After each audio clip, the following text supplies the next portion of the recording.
I stand before you today, a free man, no chains, no masters. Lost power and rammed into Baltimore's Francis Scott Key Bridge in the spring, causing it to collapse. The words that the Key Bridge is gone, it still shakes us. 6 construction workers on the bridge were killed. Hurricane season brought Helene and Milton, storms that devastated parts of the South. Helene killed more than 100 people in North Carolina alone. Protests over the Israel-Hamas war escalated on college campuses. Police clashed with demonstrators across the country while clearing out encampments. Some universities had their commencement ceremonies disrupted, while others canceled their main graduation altogether. The man accused of murdering Georgia nursing student Laken Riley was found guilty in November. Venezuelan migrant Jose Ibarra, who entered the U.S. illegally, was sentenced to life in prison without the possibility of parole. In December, a gunman killed United Healthcare CEO Brian Thompson in front of a Midtown Manhattan hotel. It appears the suspect was lying in wait for several minutes. The 5-day manhunt ended at a Pennsylvania McDonald's, where police arrested a 26-year-old Ivy League graduate. 2024 marked the first time parents launched 2 NASA astronauts into space for the first time with its Starliner spacecraft. But problems plagued the planned 8-day mission, leaving the astronauts stranded on the International Space Station. The 4th day of rallies and protests on the streets of Los Angeles.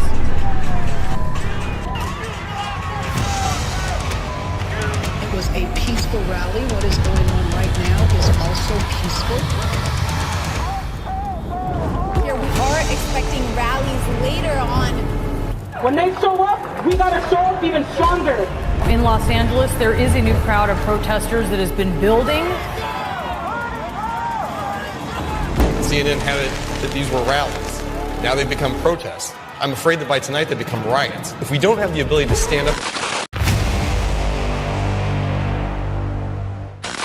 We talk about like the age of information. What we really are in right now is an entertainment age. They still want to shoot you. They killed Charlie Kirk. They praised it. They want Donald Trump. They want Chirachik. They want anyone they associate with the right. They want to kill them. They brag about this. They continue on with this. It's been over a month and they're still going on about it. At some point, you got to say, hey, maybe that's me too. Hello world champions, I'm John Ward, and today on Breaking News we are breaking the fake lie continuum. Get ready for 1.21 gigawatts McFly, because your mind is a boomer expat, and this episode is the Bangkok Ladyboy Softball Club, and hardballs are also okay too, also that club. Sorry, we know good English! And what I mean by that is, not only is your mind about to be blown more times than a lead in a LeBron James Finals series, it's going to get blown in ways you don't want it to. A horror in the midst of which you will realize this is the real soul crusher. You're paying for it. A free man, no chains, no compromise. But it is a compromise nonetheless going to have to be made if we are to ever revamp and rework the system, ultimately in an attempt to circumvent any kind of violent revolution. This is the future. There is nothing left for us to do. They have taken it away from, they have stolen it from us. They are thieves. They have no idea what is coming.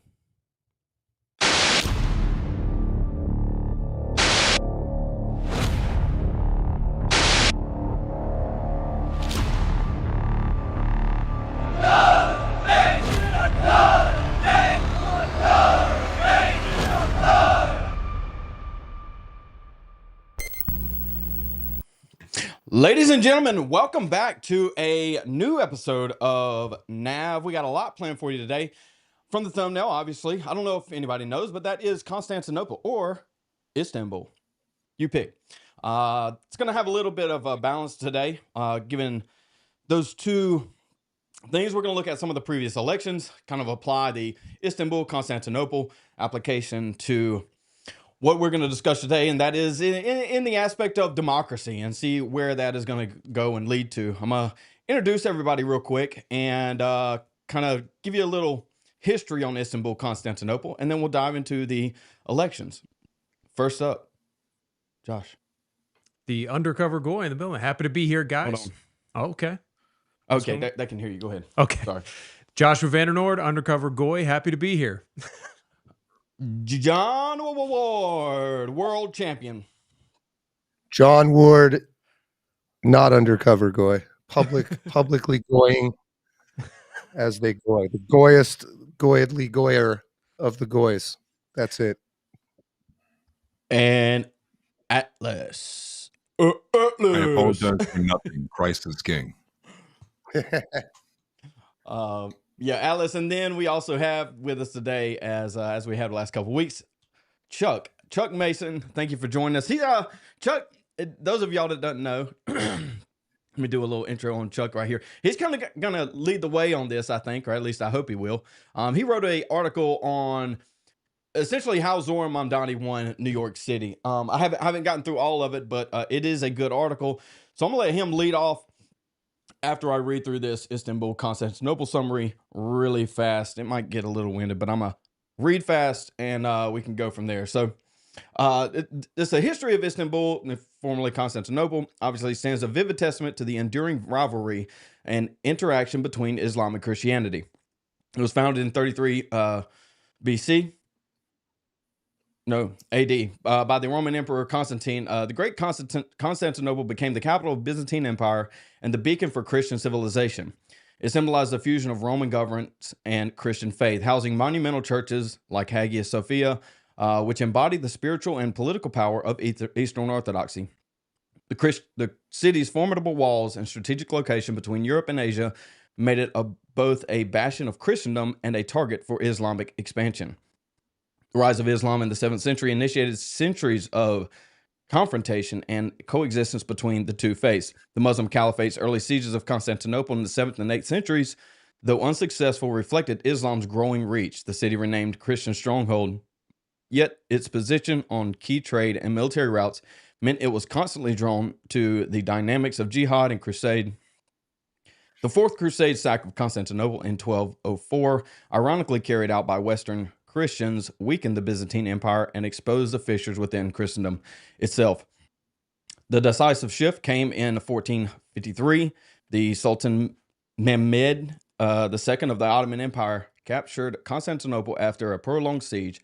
This monument marked the triumph of Islam in the region and the transformation of the city into Istanbul. The new Ottoman capital, Hagia Sophia, was converted into a mosque, symbolizing the ascendancy of Islam. Yet the city retained its Christian communities, becoming a cosmopolitan hub of religious diversity. Istanbul thus became merely a prize of conquest, but a crossroads where Islam and Christian worlds met, clashed, and intertwined, a living monument in the complex interplay of faith, power, and civilization across the centuries. Try to keep that summary a little bit short. But as I read through that, I hope you were able to take away from that this idea that American was built on Christianity. It was built on Christianity, and as we look out now with the I would even say to Obama and with the more recent elections, as we go through some of these, as like specifically Omar, that election they had in Minneapolis, Minnesota. We have some of the elections of, I can't even pronounce these names, Abigail Spanberger, Zoran Mamdani, Ghazalala Hashmi. See, right, this is what we're looking at. It's not an actual siege, it's more of a Trojan horse because, well, they practice taqiyya. And so that's what we're going to discuss today is this influx of foreigners into a country that is built on a representative democracy, and how those issues are occurring today. And hopefully we can come to some type of solution here in, I don't know, in a matter of 2 hours. Let's do it. 2 hours. Let's speed run this thing, Chuck. What do you think about Mamdani?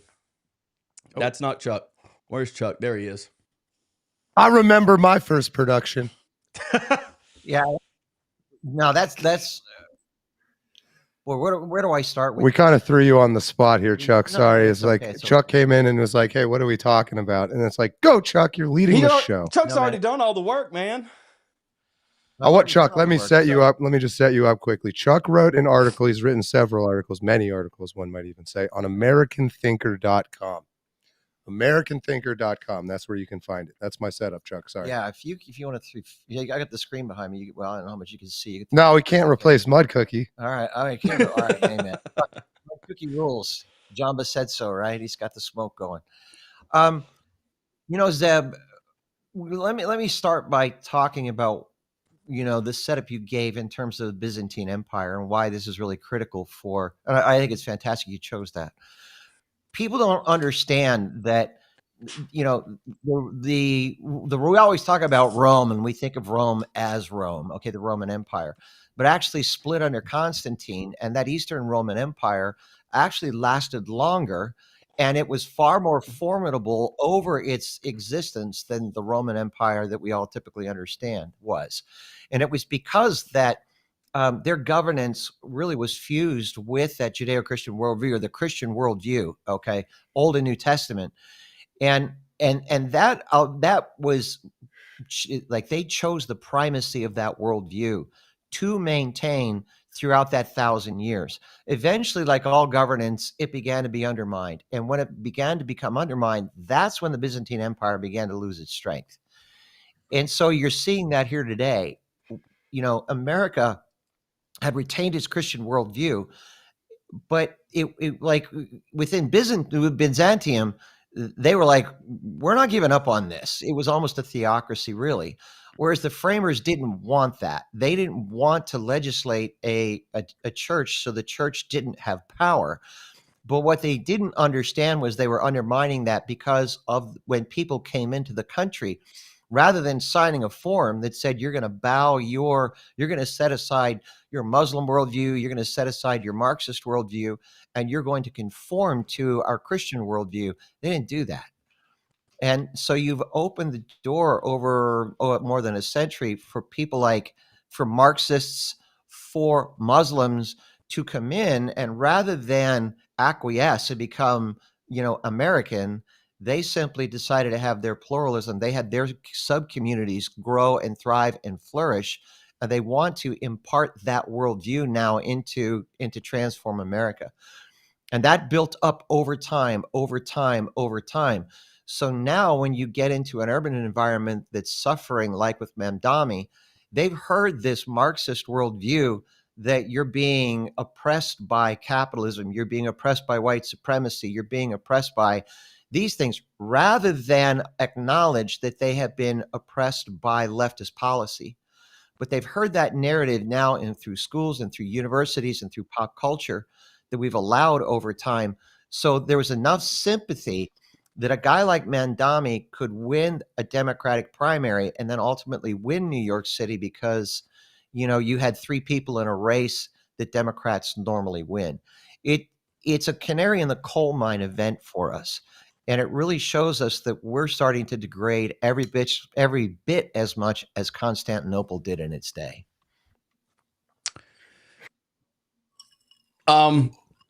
Yeah, I mean, I guess, like I said, I wanted Chuck to kind of start us off with the Mamdani a little bit, but I would say, I mean, I would kind of, I agree with you. I'm not saying I disagree with you. I think a lot more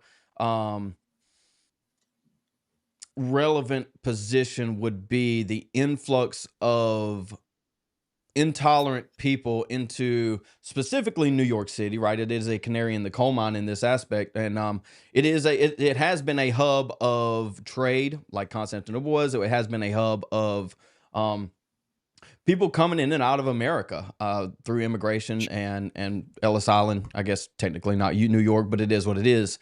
And so when we look at New York, we have something like 51% of New York doesn't speak English as a first language. I think that would be a good start to understand where we're coming from. And so I would like the discussion go, but I mean, the discussion goes where it goes. How do we have a representative democracy or democracy in general when half of the people don't speak the official language of the nation? When you can't have a representative represent a people that are so fragmented. Like, for instance, we're talking about Omar in Minneapolis, Minnesota. Little Somaliland. Minneapolis, God damn it. Do what? It's not Mindianapolis. It's fucking Minneapolis, Zeb. Minneapolis. It's the first part of Minnesota. Now. It's Somaliland and then now is what it is. Minneapolis. Somalianapolis. We have Somalianapolis over here. That is the only reason Omar, Big Brain, Megamind didn't win is because they have a Somali tribal feud going on in America. The Somalis of one tribe in Somaliland and the Somalis of another tribe in Somaliland live in Somalianapolis, and one tribe wouldn't vote for Light Bulb Head because they were from the other tribe. How do we have, we're talking about tribal rivalism in America of Somaliland. I get the Abrahamic religion. I get the Islam. What you're saying is he is not the captain now. He is not the captain Zeb, now. I apologize, Zeb. I didn't realize you had a PhD level understanding of the situation. My mistake. Minneapolis. Words. Banana. Somalianapolis.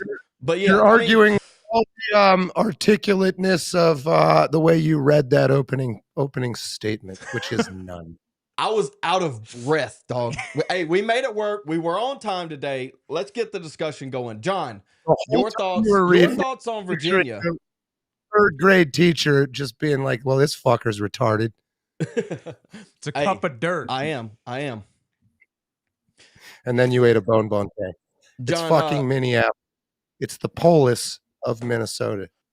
You bastard. Well, how about this? How about we just give it to Canada? We give them to Canada. Somali soda.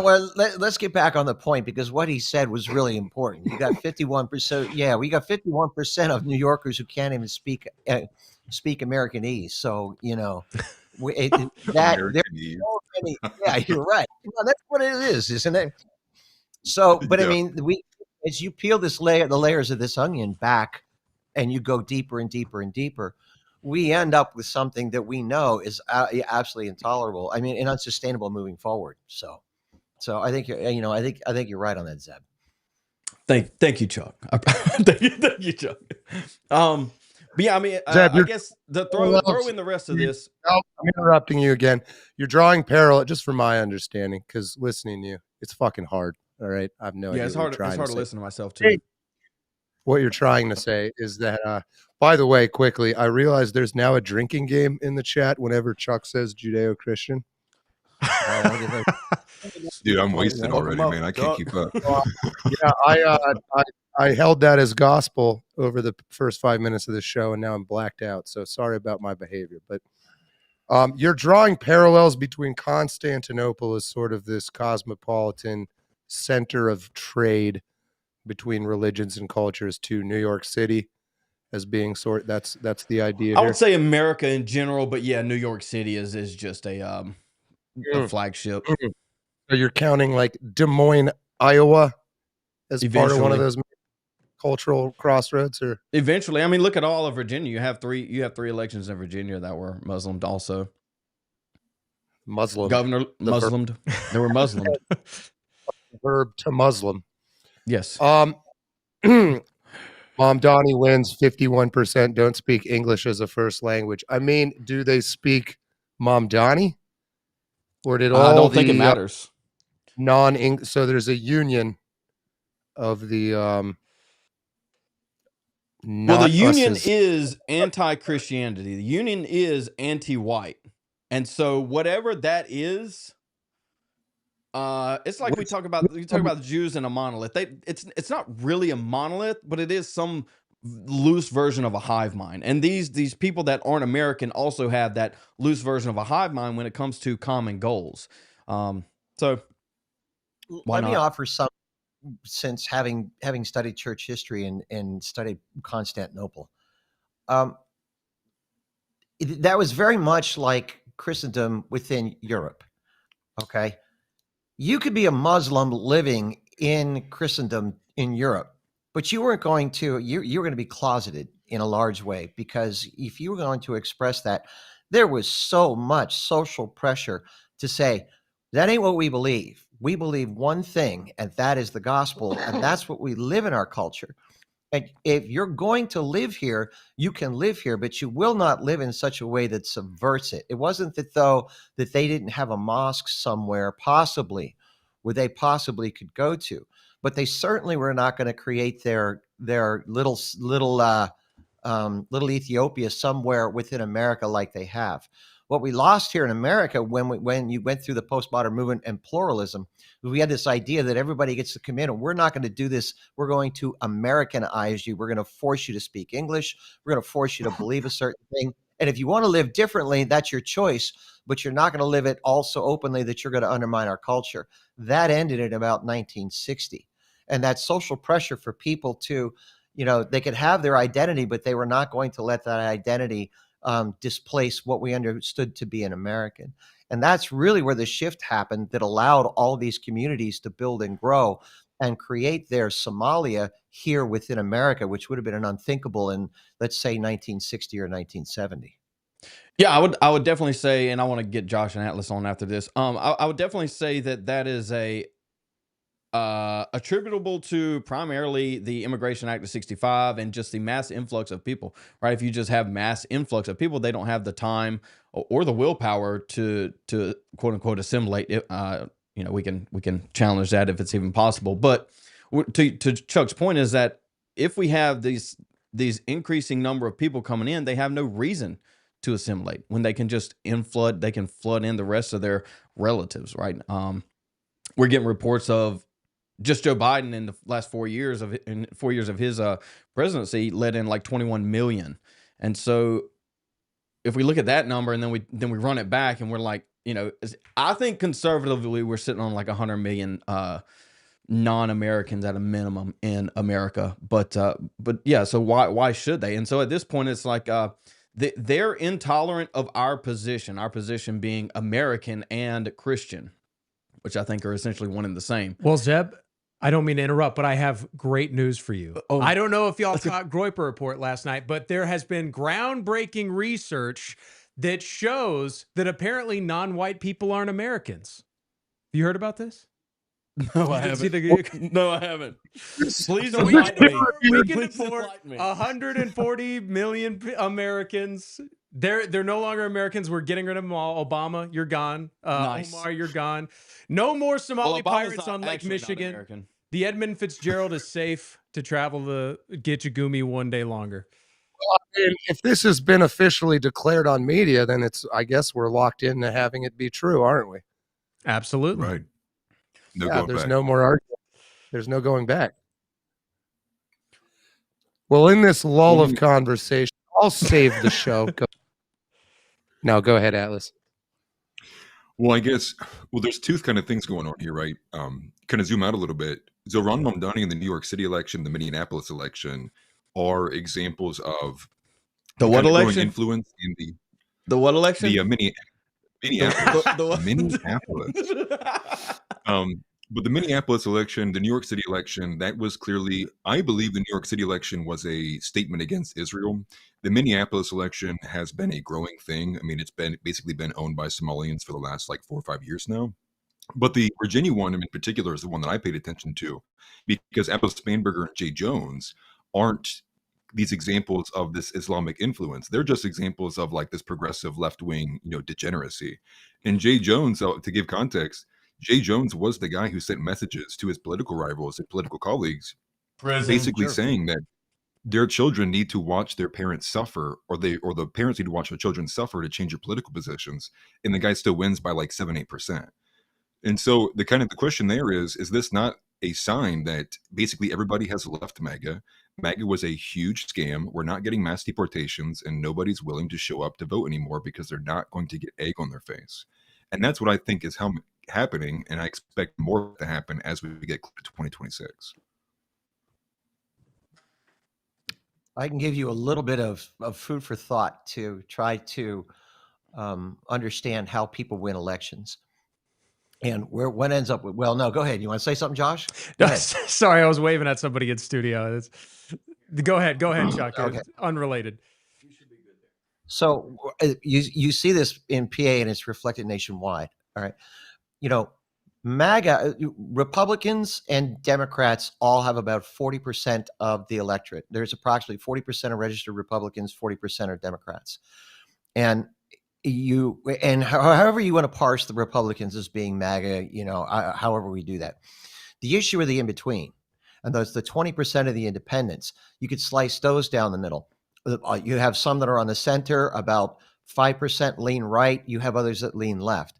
So, like, MAGA cannot win any election on its own, period. Because if 40%, if all registered Republicans, if they were all MAGA came out, you'd only have 40% of the electorate. So the people that decide elections today are the independents in the middle that can be swayed one way or the other. But Republicans never reach out to them. They're always running to the base. So you have to keep in mind that you have that 20% in the center that can go one way or the other. And they're generally the ones that tip it over to the direction of the winner. So I have a different view of that, actually, because I think when you look at the overall, I don't think things happen from the ground up, actually. I would still encourage people to get into their local stuff, but I do think that Trump is the sign of a lot of it comes from the top down. And with that, though, I think the federal election actually does mean a lot more than people give it credit for. And when you see that the overwhelming amount, I think the last election was only 47% of the country voted. So even of the 40% of the Republicans who are registered Republicans, some of them are still not coming out to vote. And I would argue actually in the opposite of that. I think that MAGA has done the opposite. They don't appeal to their actual base. They don't appeal to the identity politics of the white Christian base. And I think that's why they're losing. I think this is why Nick is gaining appeal. This is why Kevin Roberts is on a humiliation tour. All these things kind of compound. Oh, go ahead. Well, I got to ask, are we believing our elections are legitimate or not? Because before we can talk about any meaningful results of them at all, period, you're implying you believe they're legitimate. You like that your argument is then based on that. So, I mean, legitimate in what sense? Legitimate in the sense of do I believe that every vote tallied was correct, or legitimate in the sense that people acknowledge and accept the results regardless? The former, not necessarily one or two votes, but would you say the vote counts are an accurate reflection of the votes as they were actually cast? To that, I would say that's murky territory. I don't know. Yeah, I don't think so, to be honest. I think there's too many I think they're fucking rigged or at least periodically rigged and sometimes not or whatnot, and probably way more on the local level than the national. And I think the national is pretty fucking rigged. If I'm going to believe that, I can no longer draw conclusions logically from the results of any election as if they were legitimate, because I don't believe they are. Well, I'm just keeping us honest. Right. And I think, to a certain extent, to say that the elections are rigged, it's really well, what do you even mean by that? The truth is the whole system is rigged. I mean, people are getting on us here in South Carolina. How come y'all keep electing Lindsey Graham if y'all hate him so much? We aren't electing Lindsey Graham. He's getting rid of everybody that comes up against him. I don't know if I should say his name here, but I actually Zeb and I knew a guy who was going to run against Lindsey Graham. He was going to announce his campaign on Fox News. Phone call from Lindsey, done, gonzo. Dragged up something from his past, and then the guy drops out of the race. And that's just the nature of it. It's like they either don't give you a choice at all, and if the decision is big enough, they pull a Joe Biden in 2020, and yeah, I think they do rig it. That's a great point, actually, because Mexico is a very obvious example, but that's maybe not so much rigging the vote counts as rigging the candidates, using bullets as a tool. So there's multiple ways to influence the outcome of an election, and one of them is you're the only fucking one running because you kill everybody else. And my understanding is that's kind of the Ilhan Omar school of thought up there in Somalia, whatever the fuck we're calling it. So, Mindiana, Michigan, Ohioapolis, as Zeb would say. But Small-apolis. Yeah, it's all the same to me. With her tribe that I don't fucking ever care to learn the name of. I don't care about the small nuanced divisions of Somalians. Just drop a nuke there and let's move on to real problems. Let's go. The gales of November came early. Let's go. I'd rather devote time to, are we going to use decimal or duodecimal systems in math? Okay, I care, and I don't care about that at all, to be clear. I just don't fucking care. But I mean, are Somalians doing rigging fake votes or are they just bullying their opposition into not running? Same thing either way. But the point remains, if we don't believe the elections are legitimate, and again, I try to say my own position when I can. I don't think they are, for all of those reasons.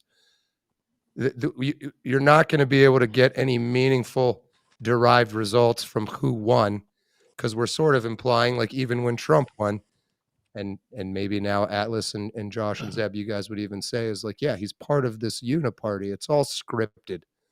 The revolution will not be televised, but it will remain scripted.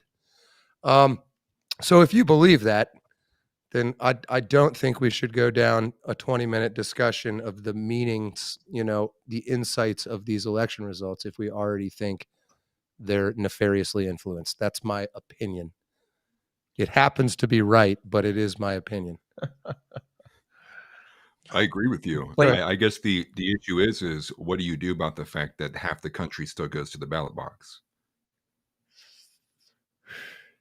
Well, I mean, it's a really, it's kind of black pilling or maybe white pilling if you see far enough ahead. But yeah, once you decide your elections are not legitimate, I think we see the thinking people on the right sort of struggling to come to terms with this. But I think we're all hopeful and nice people. And we do this incredibly gay, passive-aggressive shit on like X and fucking YouTube and Twitter and whatever. Where we're like, man, if one more of these fucking elections gets rigged like this, I'm going to be very angry. As if like fucking the Rothschilds are reading my tweets. Like, oh, if we rig this again, John Ward's going to be mad. Let's be good people now. Because I don't like emotional aggression from some slave rat. Some goy that they don't fucking care, man. I think this is just a big circle jerk. And I mean, we're good people. I think that's one thing that this teaches me. And I think it's a good thing. We're trying to be nice, but I think we're shouting into the void. We like to get on Twitter and threaten the Rothschilds with us rescinding our love for them. They don't fucking care, man. I completely agree. It's been kind of depressing to see the effeminate nature of men. I mean, you can just see it, like, take, for example, Misfit Patriot, and I hate to give him any attention, but when you see, like, the quote tweets and the responses and the replies, it's like, why do all the men in these comments sound like women? It's like, what is the solution here? What was the goal here? And there is kind of only, a little bit of truth to ratios. They show, like, where the audience lies, but you're completely right. At the end of the day, like, where does this go? What does it all add up to? If the people already don't give a shit, then what does it matter if they got ratioed in a post they didn't care about in the first place? I just don't know how and then the collectivization aspect is the other thing, which is, I think most people are still afraid. Everybody still calls each other a Fed. There's this innate kind of aspect to what our side is, which is we don't inherently trust each other. And you can't, because you don't know who's wearing khakis and sunglasses and is going to be talking to Kash Patel 2 hours after your phone call. I would argue that's because we are wild animals. In the same way two wolves or bears run into each other, especially two male ones. They fucking kill each other, but the left is domesticated would be my argument. Go ahead, Chuck. This last week's election here in Pennsylvania was really what ended up happening was absolutely disgusting. Soul crushing? Well, it was, because when you talk about our elections legitimate, and of course, Trump lost the federal election in 2020 based upon what happened in Pennsylvania, and all that undermining of our confidence in our election happened because of Governor Wolf changing the verification aspect of mail-in ballots that went through a Democrat Supreme Court. That we had lost that starting in 2016 because people here in the state just didn't know who the hell was running, and they didn't care. They didn't think they had to care. So they put these guys up for recall on 3 of these judges on recall, so that if conservatives or independents or anybody who cared about an election integrity could come out and vote to say, you don't get another 10-year term. You're gonna essentially have to go through an election process where we can elect Supreme Court justices. Here at the state level, to undo the thing that happened, undo the theft of the election. And when the results came in, these guys, all three were retained on almost a 2-to-1 victory margin. I mean, it was just stupefying that all of these conservatives and Republicans and MAGA, and I can't tell you the number of MAGA hats that were in the room that chewed out the elected representatives, our state senator and our state representatives who voted for the original bill that set this thing into play, how they were ready to tar and feather them, and how they wanted it changed back, and you guys have to do this and you guys have to do that. And they had this pitch that was right down the middle of the center of the freaking plate.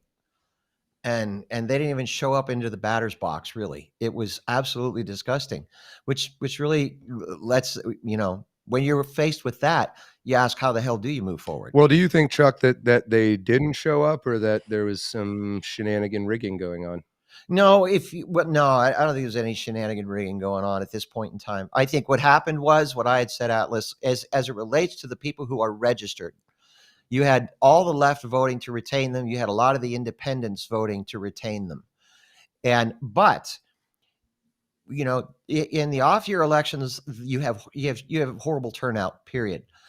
If all the Republicans in the state would have turned out to vote, if we'd have turned out the entire voting base, we could have won it, because the left and the independents were down as it is.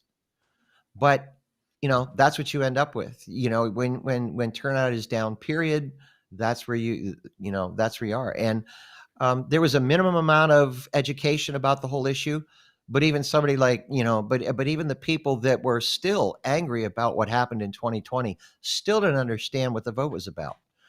And that's a lot on them too, because as people who are supposedly bad as hell and not taking it anymore, nobody's learning about anything and nobody's motivated to do anything. Wasn't this part of like the problem? Like, we've known the voting systems have been busted for, years now. And addition on top of that, it seems like, when you have organizations like TPUSA and so on and so forth that are always, publicizing information, they're showing up for these events, and we still don't have like open source voting. We still are questioning each other, like, are these even, legit or not? And I think that's kind of the overwhelming nature. And to the point of the turnout, though, I think there is an actual difference between, a Republican candidate is, it's better than this guy, versus somebody like jumping out of their chair. They're like, I need to get this guy in. And the question is like, why don't politicians have that energy? And it seems like Trump was the only one that's had that in the last 8 years or so, where people are like, dude, I'll jump out of my chair and go vote for him, and I'll drag my naked body across a cactus to go vote for him. Why don't politicians have that audience capture? Then the reason is because they make too many compromises. They draw their tent too big, and then no one group is that excited to vote for them because they're casting their net way too wide. And that's part of the issue. I think people do need to be a bit more tribalistic and drive the nail through. Yeah, I'll just add one thing, and then I'll let everybody else comment. Having been involved in local politics, what people don't understand, one of the hardest part about elections is what you see that happens in November when you go to vote. There was a primary process, and prior to the primary process, you here in Pennsylvania, you have to register for the primary process and get 150, 200 signatures on ballots on all of these things. But prior to that even happening in January and February, you have to have somebody 6 months before that had to think about running. And then they had to think about, do I have enough support to beat anybody in a primary? Like, could I legitimately primary Lindsey Graham? Could I really win a primary? Is it worth my time to do? So, if you have to back up and you have a year's worth of work, not only as a candidate, but anybody supporting that guy that you're going to say that people are going to charge hell with a bucket of water to make sure he gets in. The amount of work that's required to get that guy in the race to be competitive in a primary is light years beyond what anybody wants to do and to sacrifice. And so people that just wheedle their way through, or they make it in, or they've got a wide net that's cast, or they simply have enough support behind them from business and other people that they're making concessions to, they're the ones that can make it through the primary process, which is why most people are sitting around going, shit, nothing matters. Well, the red tape's a huge problem. This is the whole reason why a third party just doesn't exist, is because all of like to get ballot access, and not even just ballot access in general. We're talking every single state filing applications through there, going through all of the channels, like the millions of dollars that would be needed. And then it adds to the cognitive dissonance. And then once somebody maybe even gets halfway excited, like, you know what, maybe I'll run. They see exactly what you're talking about and they go, not even worth it. And the question is like, why, right? Why do we have such excessive, complex, systems around this? And that's part of the problem. It's to obfuscate the ability for the average American to just step into it. Just what Josh said, it's rigged. I got two examples for this. Obviously, we were talking about Lindsey Graham. And you have really two main people running against Lindsey Graham. I do think Lindsey Graham will lose this election. Don't know how, but I think he actually will. And here's why. Somebody like Paul Dans is running against Lindsey Graham. Paul Dans is big oil. He comes from Chevron. He was a lawyer with Chevron. Back then, it was Texaco. They had to change their name specifically on the lawsuit that Paul Dans lost. And so these are deep state actors that are being put in place for Lindsey Graham to run, or for whoever's running Lindsey Graham, to split the vote from Mark Lynch and Paul Dans, and then you have Lindsey Graham voters. They're splitting that anti-Lindsey Graham vote. And if Paul Dans wins, you virtually have Lindsey Graham in the same seat, just with a different name. And so you have somebody like Mark Lynch that is coming out of pocket like $5 million just to get into the race, just to get any kind of name recognition without being a lifelong politician. So that it's not even just the red tape. It's like you're literally up against a wall of funds, a wall of people, a wall of bureaucracy, a wall of everything. And I mean, that's just one example. I mean, we can look back at Brandon Herrera. Brandon Herrera was running a race. He only lost by like 410 votes in a Senate race or a congressional race, which is, I mean, that's in the tens, hundreds of thousands of votes.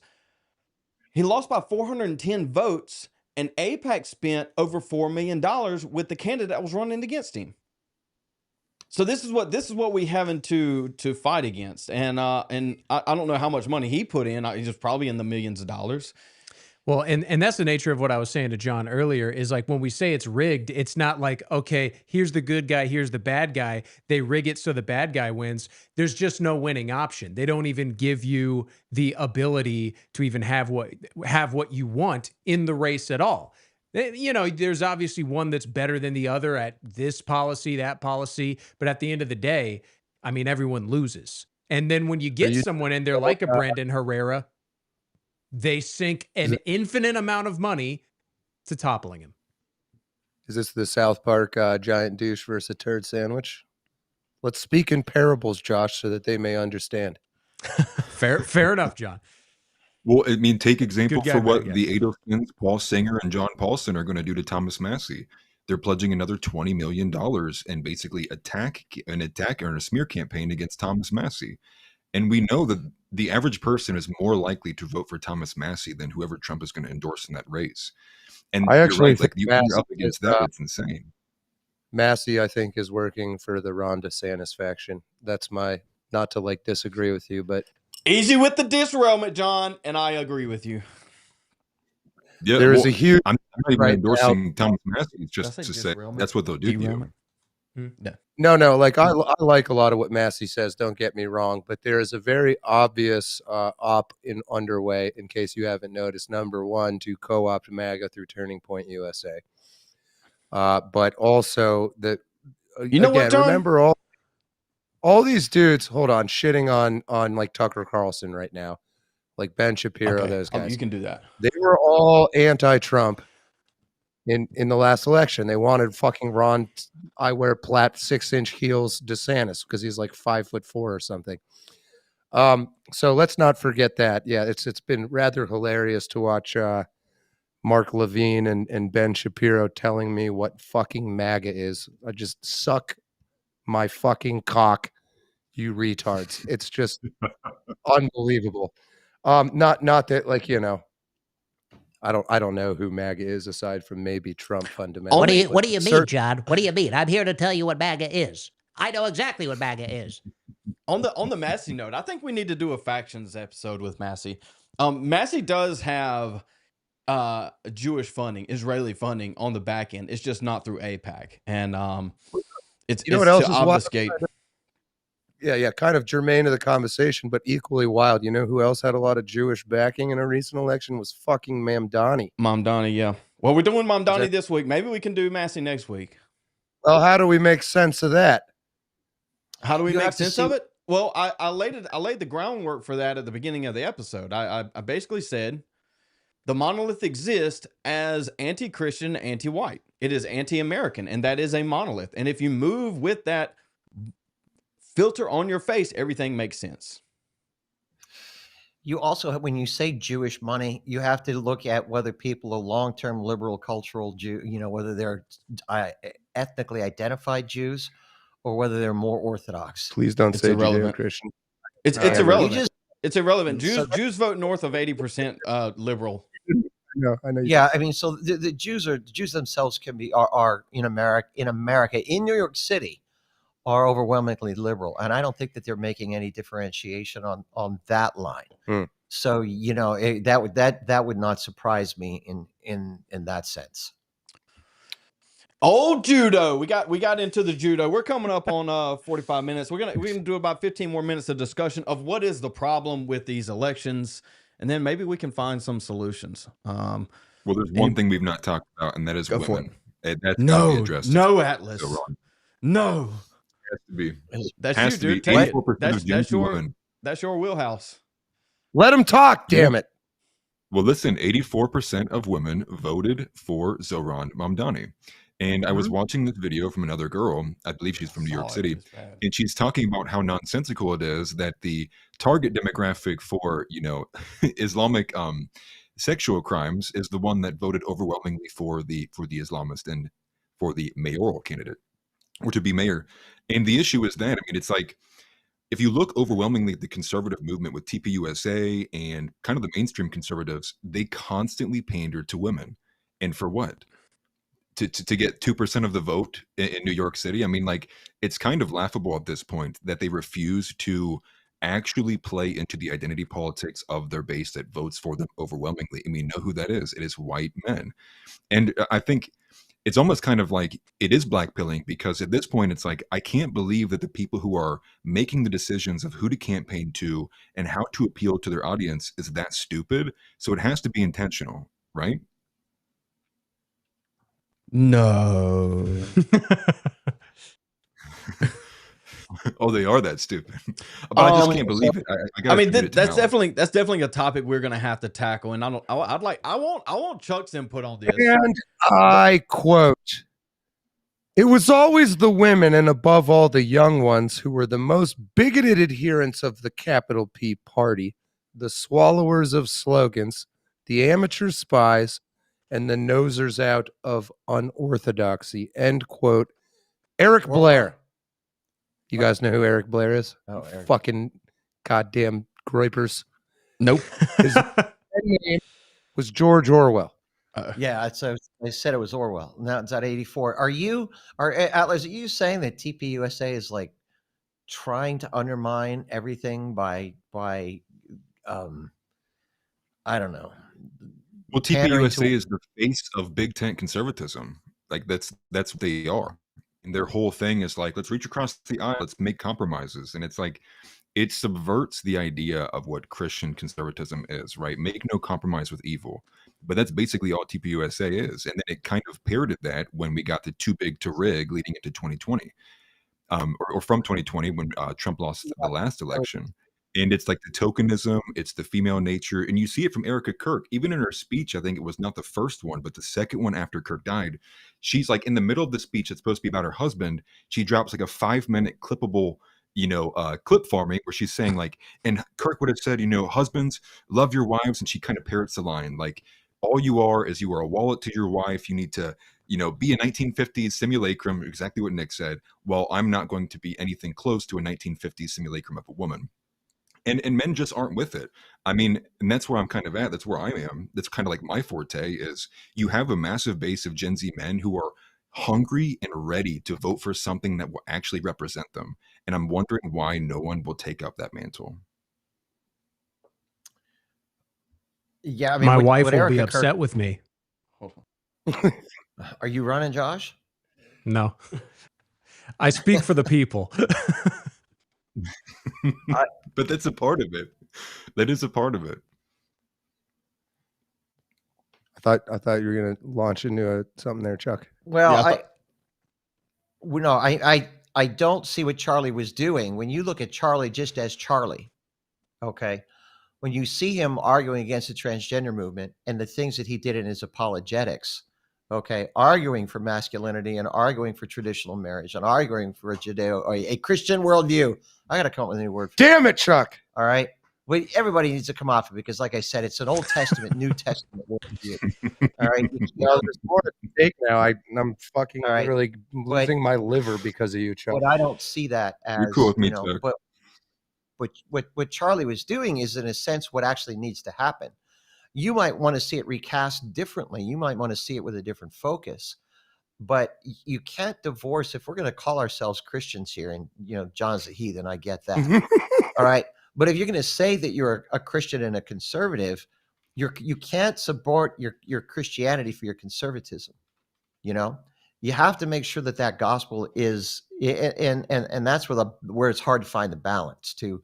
I get it, but I don't. There's a part of Charlie in what I saw Charlie doing that I think remains essential to what we want to try to accomplish. Chuck, are you aware of the Charlie Kirk text? And I quote again. Jewish donors play into all of the stereotypes. I cannot and will not be bullied like this.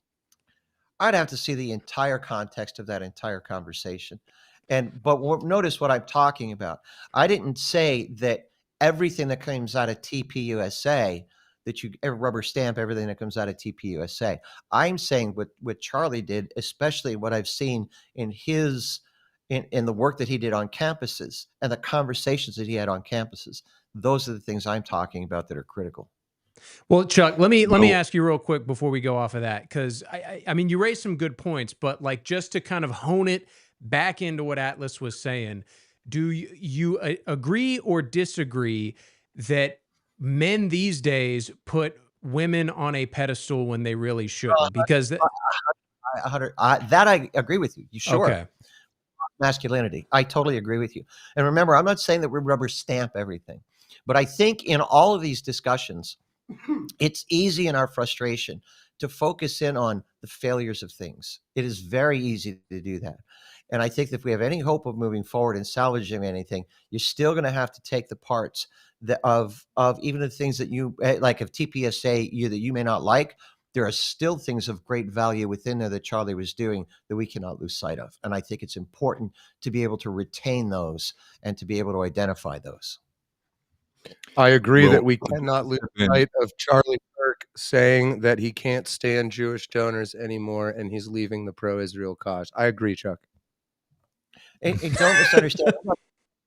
Okay? I'm not a dispensationalist when it comes to Israel by any stretch of the imagination. I don't want to argue when we agree. What's that? You want to argue about anything? You know what? Roll in there, step in and stir shit. That's all you're doing. That's man. vodka in Chuck's cup, by the way. What's that? That's vodka in that cup. It is. Don't take Chuck too seriously. We need a drinking game for you. How about every time I say Hitler or something? Oh, protein shake. So, protein shake. This is a little bit of my wheelhouse, and I'll make this the final point because it's kind of going off on a tangent a little bit. But I would use Charlie Kirk's own words against him. And then this is something that I think Charlie Kirk failed on through and through, and robustly and comprehensively. Charlie Kirk would always have a message towards men and how they should behave in a marriage, and then would always omit how a woman should behave. And then continually, in his own words, in a speech that he gave about 2 months ago, I wish I had it in front of me, he literally inverted the order of God. He said, wife, children, father last. And that is not how it goes. Woman was created for man, not the other way around. And these are just some basic concepts. And I was an enemy of Charlie Kirk only in the political sense, but because I thought that what he was doing was subverting Christianity. He was making it the 1913 Scofield Bible version of it and not anything that was the last 2,000 years of it. So for me, it was like, yeah, I would always oppose Charlie on all of those ends. And I think he was leading men towards dark paths by telling them just get married and just forget all of the consequences. Forget that there's a national average of like a 94% chance of females winning in family court. Forget that. I mean, omitting that, I think, was leading men towards their destruction. It's actually a really interesting point. It is an interesting point. You and I could debate that, but we don't have to, take this off in a greater tangent. So, Word. So I went. What are you talking about tangents? What are you talking about? Just tangent. check. What is this tangent? Fuck you, Joe Boo. What's this tangent though? Let me grab the reins real quick. Let me grab the reins real quick, and we're gonna take a shift. I can pull you off screen. I have the controllers. There we Mute go. him. Hold on. What the heck is happening? Mute John. Have this John, you go ahead and moment say something. of seriousness and just that to reveal that this was just a fake cigarette that's not actually burning and it's all a show, and you ruined my moment. Yeah, I'm about to give you the floor for like 5 minutes. We need a feeling circle No here. patience. We don't have No, any patience all right. around here. That's how you're feeling. You want me to actually go? Fine. I think Atlas is making a very interesting point. Okay. I think he's bringing things I was haven't gonna thought about. shift into solutions, but yeah, that's fine. We can go ahead. Oh my gosh. Let's close up this issue discussion, and then Atlas is gonna read us a little excerpt from I think it's from the Republic. Is that what it's from? No, it's from Continental Congress, 1787, and then John's gonna take the floor on that, talking about Socrates, Plato, and Aristotle, because he volunteered himself. He got voluntold. But as I shield and Atlas gets ready for that, I'm going to shield for a second on now. Go follow us on X. Also, we're here on YouTube. Follow us on X. We're supposed to be live on X. It was a sign-in issue, so we're not. We will in the future. All future shows will also be on X. Those shows being factions. Those shows being outside the Overton is going to be Monday, 3 to 5. Factions noon on Wednesday. We have Groyper Report Saturday at 8 to 10. Solid episode from Josh and Atlas last night. And then obviously today on Sundays we do 4 to 6 with a Founders episode. Trying to build up towards this revolution that's coming. Obviously we see it all coming to some extent. What form it takes, we don't know. On top of that, all of our links are in the description for this, all of our YouTube links and all of our Twitter links. So if you like anybody on the screen, you like looking at them or whatever, go follow them on their YouTube and you can see more of them.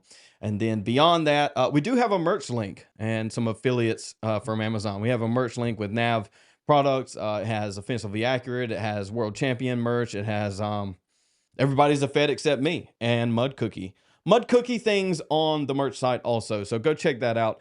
Show us some love. All of that will go towards funding Nav and the creators here. So we appreciate that. As we move into the next phase, the second hour, it's going to be a little bit more of a solution driven. And I guess it'll end up being a little philosophical. We'll see how the conversation goes. We'll try to keep it tight for the first 15 minutes. And then you know how it goes. You just watch this for an hour, kind of flail about.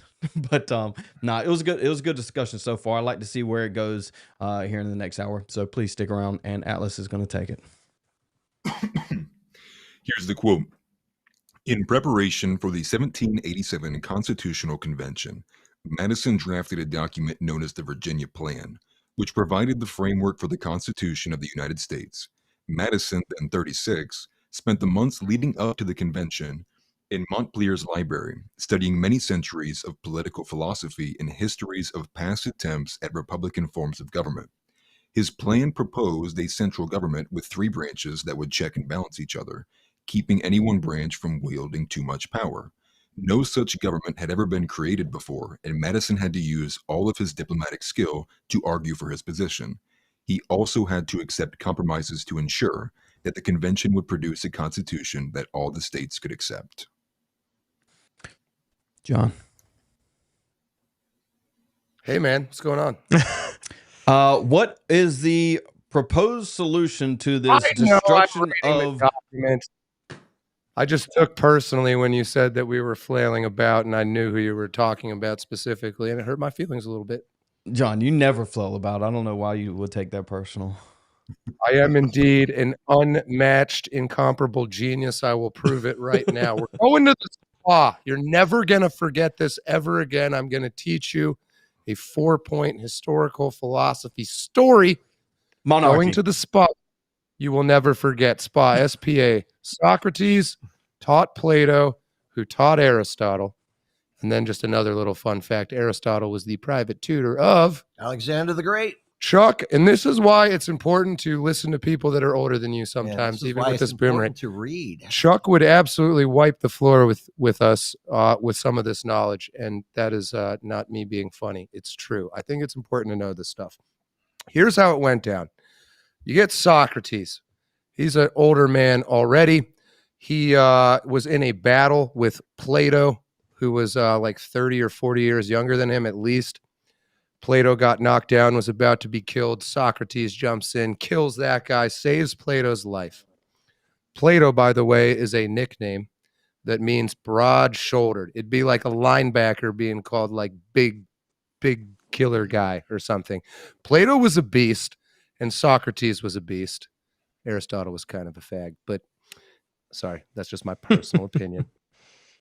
We're going to the spa. So Socrates never wrote anything. He just lived life, just living the dream. Didn't give a fuck. One of the coolest people in recorded history by far. All the writings, quote unquote, of Socrates are actually Plato, if you didn't know. Socrates gets charged with corrupting the youth. He's corrupting the youth. These noble kids like Plato. Plato was from a noble family. We're all following Socrates around because he was just awesome when everybody else around them was a corrupt, loser, idiot politician. They didn't like their own parents. The young men had no leader. They found Socrates. Socrates gets sentenced to death.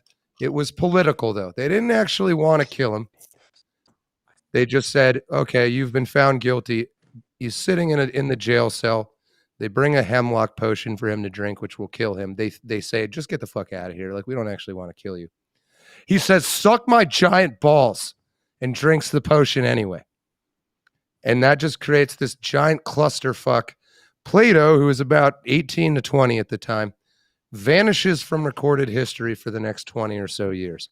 We think he just fucked off and got on a boat and traveled the Mediterranean, went to the modern day Middle East, went to Egypt, learned a bunch of things, shows back up in Greece in his 40s, founds the academy. I'm sure you've heard words based on that word before. The first kind of university. His great student, the bitch known as Aristotle.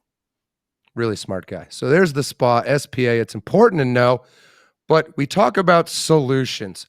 Frank DeTank, our incredible producer here, made the point of if you're not offering solutions, you're just whining like a bitch. Believe it or not, and this is to the point of Chuck being knowledgeable and older people being knowledgeable, people have come up with the solution, just like that James Madison quote, a very recent example. Somebody had to sit down and say, what if we tried these three branches? Plato, his solution is a very well-known book called The Republic.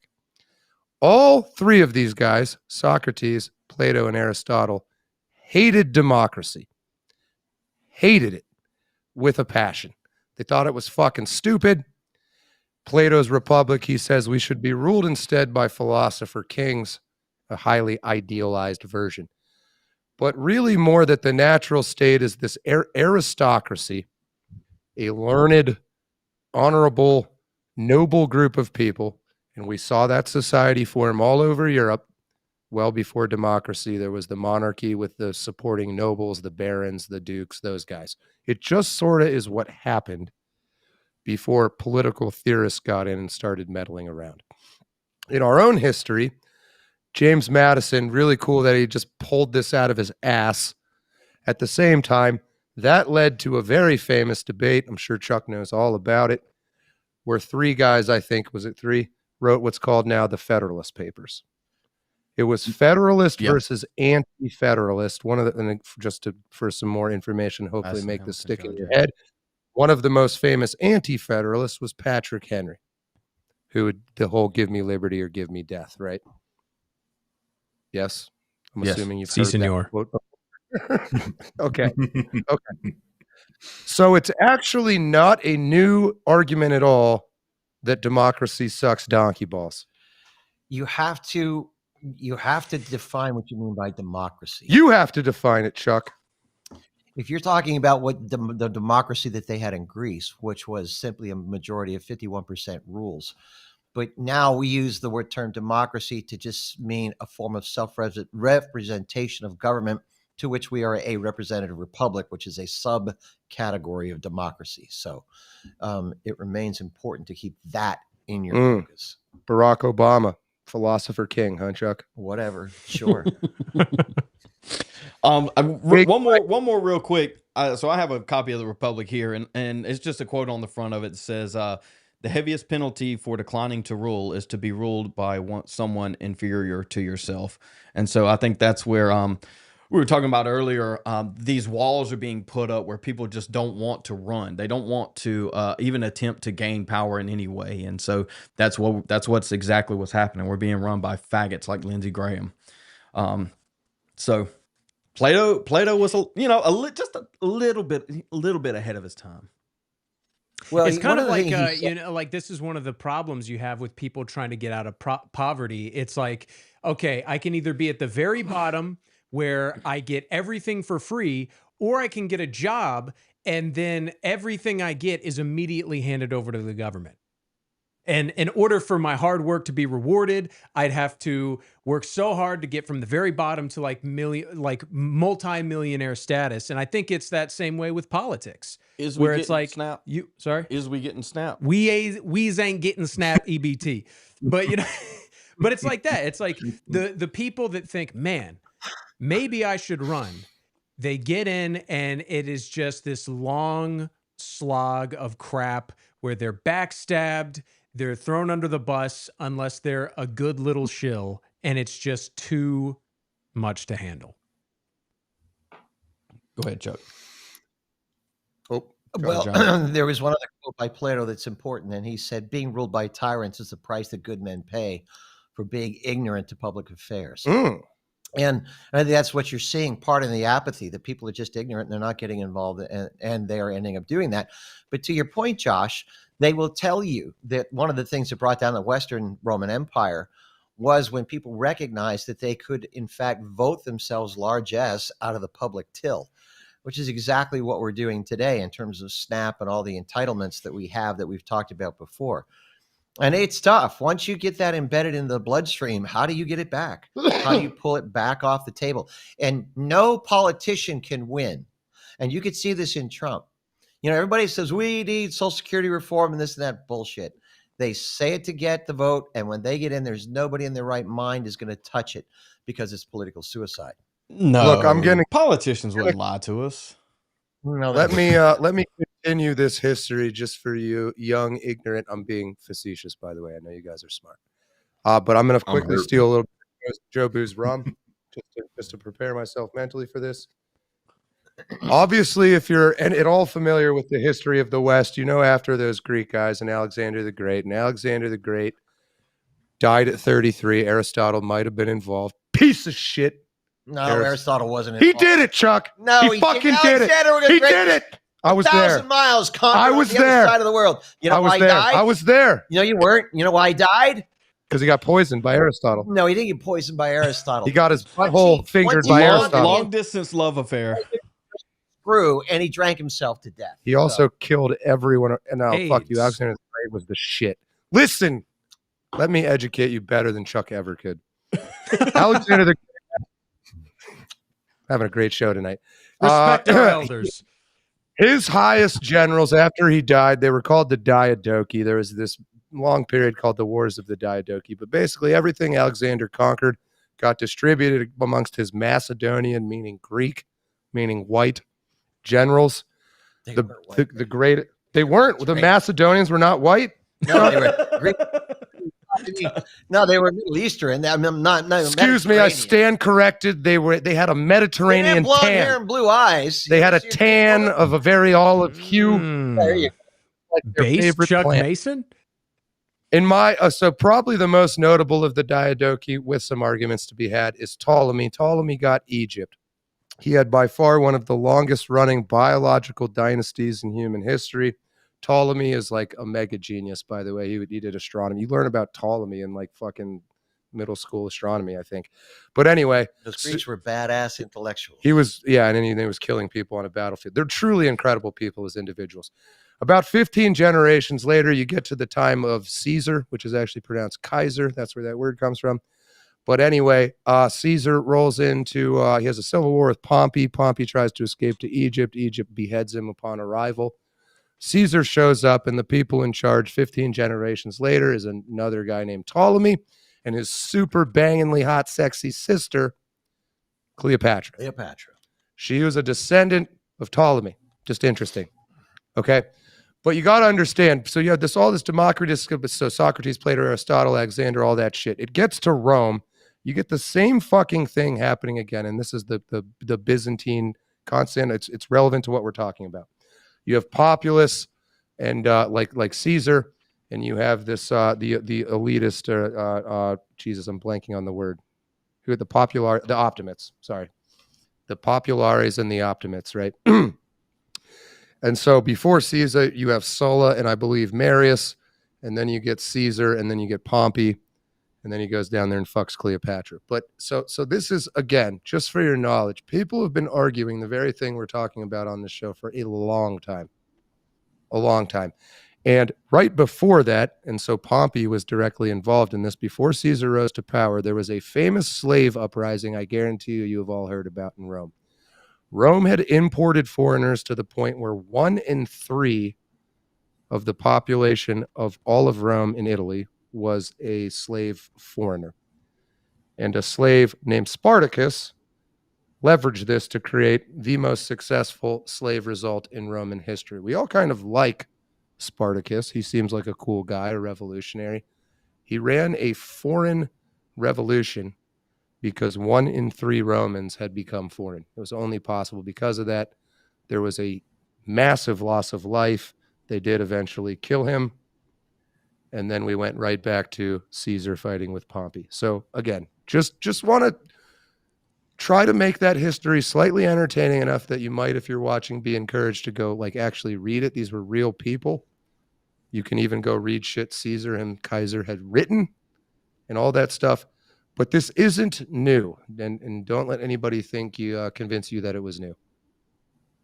This has been happening for a long time. So we don't need to, and James Madison is Atlas Red in preparation for the 1787 convention. He, then 36 years old, he was 36, spent the months leading up to the convention in Montpellier, how do we say that in America? Montpellier. There we go. Studying many centuries of political philosophy and histories of past attempts at republican forms of government. So Plato wrote the Republic, and then for fucking thousands of years after that, literally at least 2000, we kept fighting wars, and we're still in that same fucking spot. I'm done. Somebody else chop in. I'll jump in since we're talking. Could you repeat that? I wasn't paying attention. Okay, so listen. The SPA. SPA. SPAA. That's a good one to stick by. Since we're talking about Alexander, and Madison, the Federalist Papers, we're talking about Hamilton, Madison, and John Jay. I am in this aspect, definitely a Hamiltonian. I mean, Hamilton proposed very much a governorship is what he called it, and it would have been essentially a monarchy with 2 smaller chambers to govern from there. I don't know how y'all feel about that, but I think that's where I would end up.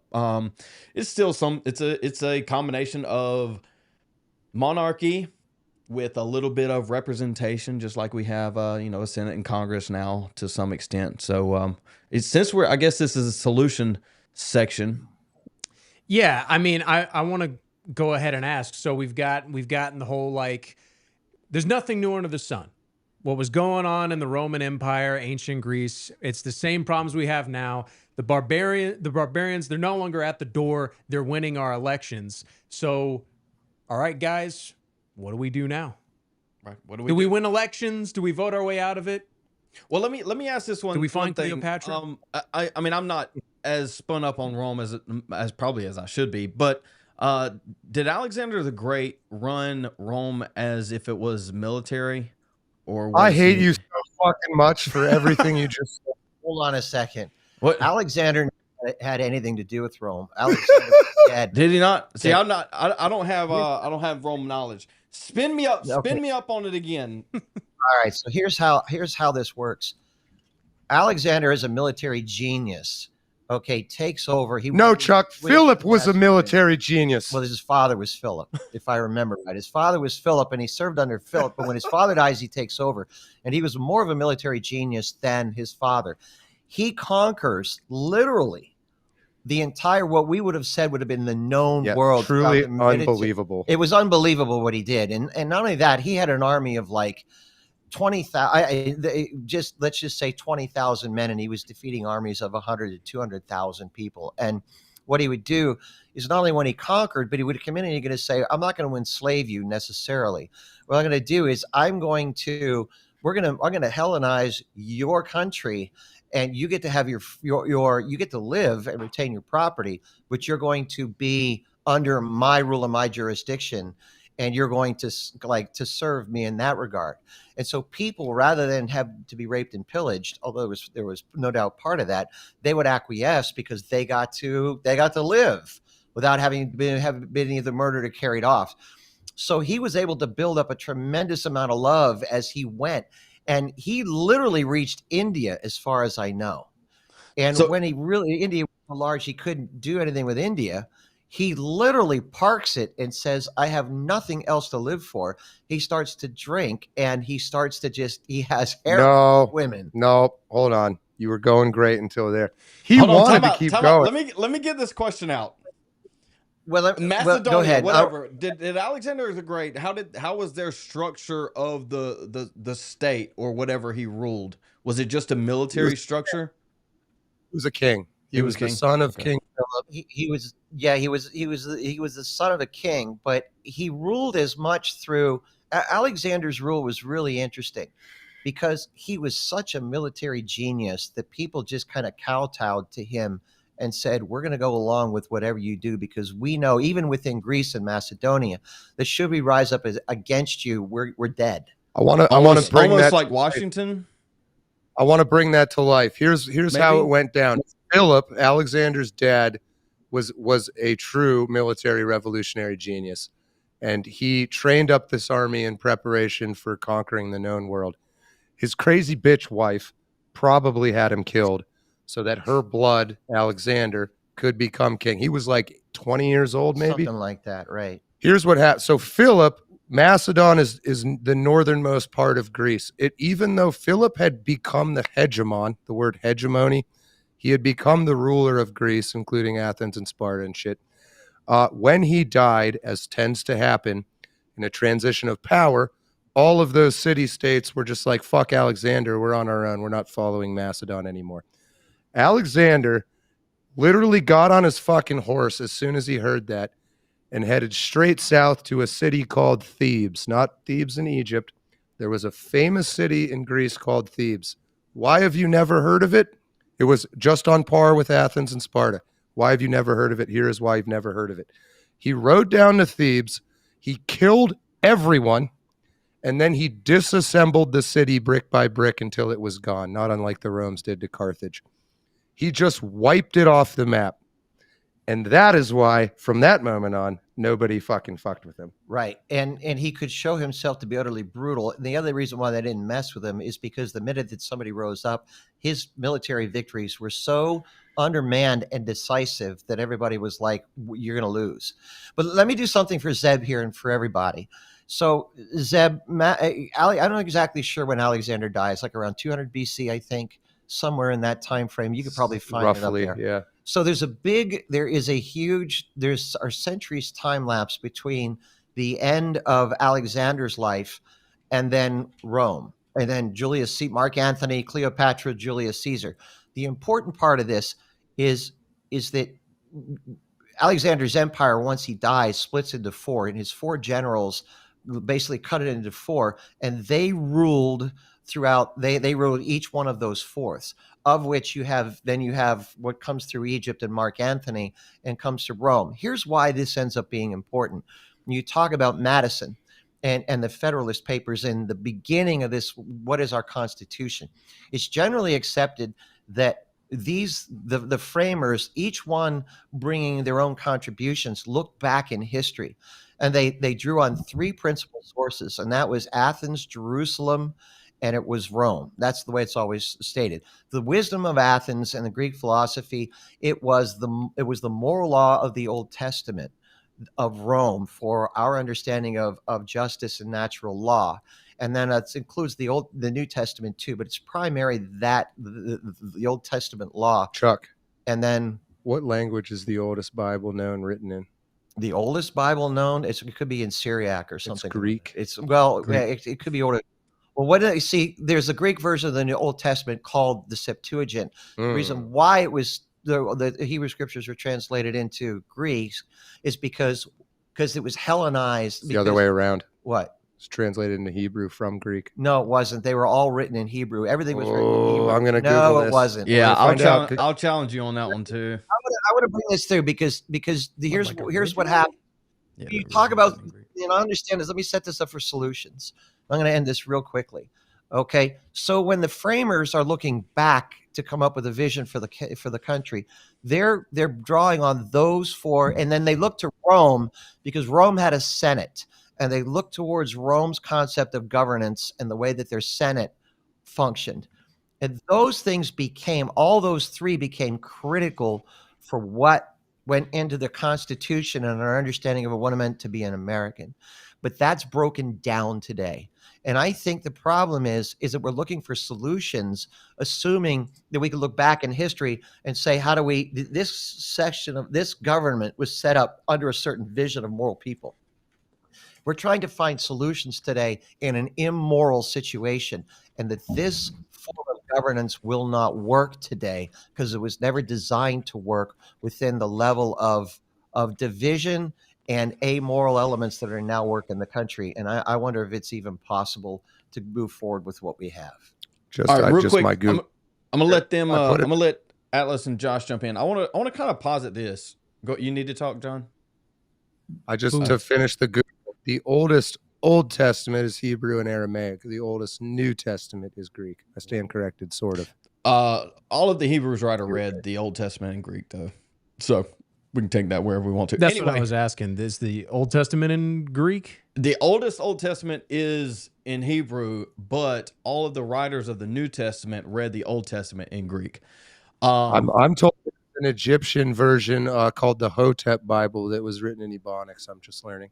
There Ethiopian. are. What do you say? But anyway, I want to kind of posit this question is, we're talking about the system that we're in, this immoral system, and we keep going to great people like Aristotle, Socrates, Plato, Alexander. It seems that we don't have a system built to facilitate or it's actively built to tamper down the facilitating of what would be a great man. And so I think that is a primary solution. And if that solution is taken off the table, I don't know how many other solutions there are. Does that question make sense? No? Yeah, no, it does. I'm letting that percolate a little bit. I'll say, I know I've talked a lot. I'm just going to say this very quickly. I think you're 100% right. Those great men were a product of our Christian virtue. Plain, pure, and simple. Alexander the Great was a product of Christian virtue. Our great men of America were a product of that Christian worldview and Christian virtue. And if you lose that Christian virtue, which creates great men, then you're right. What do we have to draw on? Wasn't the solution in front of us? Where's the next great man? Chicago. Smoking weed in a truck stop. No, the great men do not shit on their contemporaries that are a little bit less value in their bank account than them. People that are great do not shit on people that work with their hands. We'll have this conversation publicly. Public. He does. I feel like Alexander the Great probably shit on his contemporaries. I feel like that's just human nature, that once you're at the top, there's no way you can look at the lowest person as an equal. Heavy lies the crown. No. You might have to, but how much can you empathize really? You think Alexander the Great shit on his soldiers? Yes, they mutinied on him like 50 times. Yeah, they mutinied him in India. The reason why he didn't enter India was because they mutinied, because they were all cowards. They were afraid of the Indian armies. To be fair, they'd been You smell. In ancient history, they'd been campaigning for like 10 years. Right, and they finally said, "We want the spoils for free." They didn't have their wives. Oh, okay. Yeah. I mean, they were kind of had a point. Yeah. That's why he was Alexander the Great, not Alexander and his great army. All these you can't rely on married men. Ain't that right, Zach? But this is what I mean from like the top down. When did we see real political change in the mainstream? Donald Trump. Well, Where Trump's change in the political. Exactly. And then you see the political climate now. Who's pushing the Overton window right now? Is it a collective of people, or is it really kind of one person? It's Nick. I mean, it's like the history, it doesn't repeat, but it rhymes. And I think pretty much everybody's kind of waiting on when is that guy going to show up. Now, you might don't have to agree about who it is, but I think that's just what we're waiting for. You don't feel like Nick Fuentes is a little bit just repeating 4chan shit from 10 to 20 years ago? Like, I don't think it's just, I think he inherited a lot of thankless work done by people that older than him. And everything he says has been being said. It just I'll defend Nick. I'll defend Nick here. Ooh. Let me defend Nick. Okay. I agree with John, but it doesn't matter. He's able to articulate it to a point where it reaches the masses, and that is what is necessary. There's my daily defense of Nick. That's all you get. This is something Nick has said before that he learned at like I think it was Model UN or something. He's like, just because you are right doesn't mean you will win. You have to be articulate. You have to be optical. You have to play it smart. You can't just say, I'm clearly in the right and hope for the best. Right. Get in there, Chuck. All right. Well, the two things. The problem, the failure here, and from somebody who's lived through Reagan, is this thinking, where's the next guy? Okay. That's where the failure is. You're going to have to raise up people. And I keep coming back to this for Center County. Everybody, we had people run for school boards, okay, who had no money and no time and no damn support. We've got 40,000 freaking Republicans, in theory, registered here. If they'd each save a cup of freaking change, that's $1.2 million. You know how many votes they got, by the way? You said 40,000? They got like 5. 5 votes, okay. 5,000. But 5,000. So that would be 40,000, $1.2 million for local elections. What does that do? We have to shift this concept. You need an individual as a leader, true, but you're going to have to shift this concept of where's the next guy coming to. The army, or the red army that can save America, sits on its ass, is really what this comes down to. And I'm going to say this to you guys about Nick. You guys like Nick. He says some of the most vile shit that has ever come out of anybody's mouth. So did Trump. And Atlas, for you, are you kidding me? I love Joe Stalin. Hitler. What the fuck?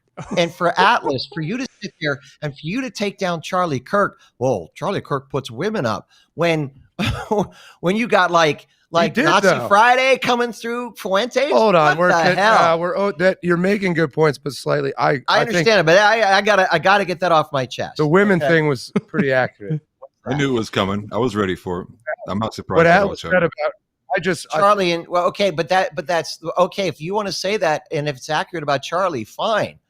But the fact that you're going to just take Nick Fuentes hook, line, and fucking sinker when he says the vile shit that he does about Hitler and Stalin and everything else.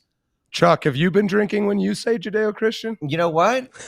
Okay, it's really funny. Well, let me respond with this, Chuck. Let me actually respond with this before you go any further. I would think you're mischaracterizing me. Nazi Friday. We'll hold the guy up and says, "Hey, mute somebody." But here you are. You just got angry. Where's the Red Army? And I'm telling you, everybody at home is saying "F you" to the boomers because you won't represent them. That is where the contention is. You're going, why is nobody voting? And the people at home are going, why aren't you representing us? This is the contention. Well, you know this what? is the line. Well, but this goes to the boomers themselves won't get up off their ass. The Gen Xers themselves won't get up off their ass. So this is just isn't because the boomers won't represent them. Okay, it's because even the people that are involved here, and I'll say this about most of the people registered in Center County, they're not Gen Z. They're not younger. No, we're very old. All right, they're older here. So the older people don't want to get involved. And this is endemic, and this is what you'll face. Atlas, all you guys will face coming forward is that you're going to see people who should be getting involved. Even your generation are going to sit back and go, yeah, who's the leader? Who's going to get it done for us? And that's a part of what we've learned as Americans coming down through the ages. Let me ask you a question, Chuck. You remember when Trump was first running and he had that run-in with Megyn Kelly and he said she has blood coming out of her eyes? Yeah. So you're laughing. Yeah. That's not vile shit. Well, it is. It is. And I would have decried that and I did decry that. You just laughed at it, you psycho. I did. And I could laugh at what Fuentes says, but I'll tell you what, I'll sit down and say that is some of the vilest shit on the face of the earth. Do you have any interest in understanding why you're reading it as the vilest shit? I actually am old enough to understand where you're coming from. And we might agree even somewhat. But are you not interested in like why the younger guys feel that way? If I could interject with Chuck. Yep. Go ahead. Because I'm kind of on board with Atlas myself. It's Nick is a pressure release valve for young men that feel complete, like, and despite what the truth is, we can argue about that all the live long day, but this is how they feel. And what it is they're henpecked by women. And the truth, and here's the truth. They don't care about Hitler and Stalin. Nick says, I love Hitler, I love Stalin. He acknowledges the bad things they did, but he also acknowledges how effective of leaders they were. And that's really how deep it goes. And the point being with Nick Fuentes is it's really like him or hate him, you can't really deny his effectiveness. And the truth is like, we can argue about it all the live long day here, but the kind of messaging that is coming from maybe not you specifically, but like just the people of your generation, the mindset of young people is, okay, we've been trying that for 40 plus years. It doesn't work. You mean what we're doing today doesn't work? The political system doesn't work. You mean what we're doing today, that it doesn't work? The American political system of right now, is that what you're saying? Yeah. Like when you've been trying it for 40 years. Okay, so I'm submitting an article. Like libertarianism, like, just insert any of the baseline Republican talking points. Liberalism, social justice. Totally get it. So let me explain what I think about Nick. Okay. I'm actually writing an article that's going to go to American Thinker tomorrow morning about all of this. Okay. About what I understand about Nick. I get where you guys are coming from. I totally do. And I think that you need a Nick Fuentes from the standpoint that is going to stand up and say, this shit's broken and we're not playing the game any longer, particularly because you guys got screwed by baby boomer and Gen X politicians while you're all freaking watching Dora the Explorer and figuring out puberty. You guys didn't have a voice in anything. You are inheriting a broken system that has been forced upon you by these people who sacrificed your future to make short-term political gains. Okay. I totally get it, but you've got to be smarter than this, than to make these appeals, this shock jock Howard Stern stuff on steroids, to make appeals to Hitler, because we need leadership that has nothing to do with Hitler. We need new Americans. And if you understood, I don't think people truly understand what Stalin did and the amount of suffering that man and all of Marxism ever did. I would have hoped that as an American that we could figure out a way forward that wouldn't play to that we on our own could come up with the ideas that are going to rescue us. As to your point, where you're coming from. I just want to say one thing real quick before we move on, before you guys pick up.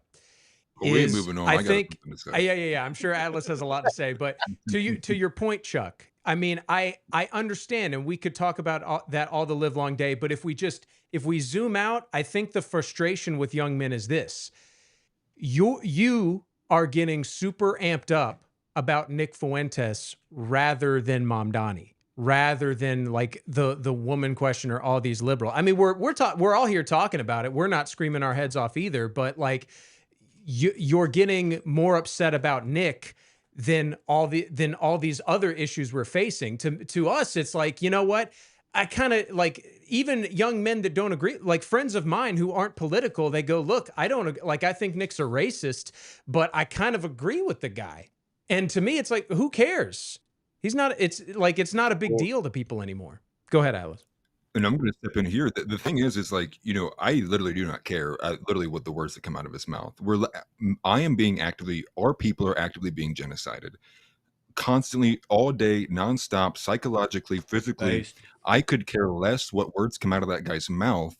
The point being too, and then it's a mischaracterization as well, right? Like he said Stalin is evil. The point there is he admires men who can do things efficiently with statecraft, whether they did it for bad purposes or good purposes. You would still want to know about that, right? I would guarantee you would still argue we should know about Stalin to know what he did to prevent against it, right? There's learning elements to this as well. And the overbearing aspect of this is exactly what Josh nailed on the head. Why is it the only thing I will see someone older than me get up out of their chair for is to condemn someone who said something about Hitler? Where was that energy? Literally any other thing. And he's completely right on the woman question. And Nick nails it when we're talking about Kevin Roberts. Kevin Roberts is what everyone sees in my generation when they look at men older than us. They see a guy who will get on his hands and knees and crawl on his belly eating shit, because that's what's needed in the political system. And we're all sitting here saying, we're done with that status quo. We are breaking out of this status quo. We're not going to sit here and be in play inside the system where if you say too many bad words, you're just done. You are excised from society. Because on the other end of that, we're getting stabbed. You can see even in Daniel Penny's cases, right? Go and defend a woman on a subway train. Oh, next thing you know, 20 years, you're in prison. The whole overwhelming element of the system is busted. And we're not playing by the rules inside that system anymore. And I'm going to say this too. I don't think you and your guys' crowd has any leverage anymore. I would say we're winning. I think Ben Shapiro and this kind of element with Megyn Kelly is showing that.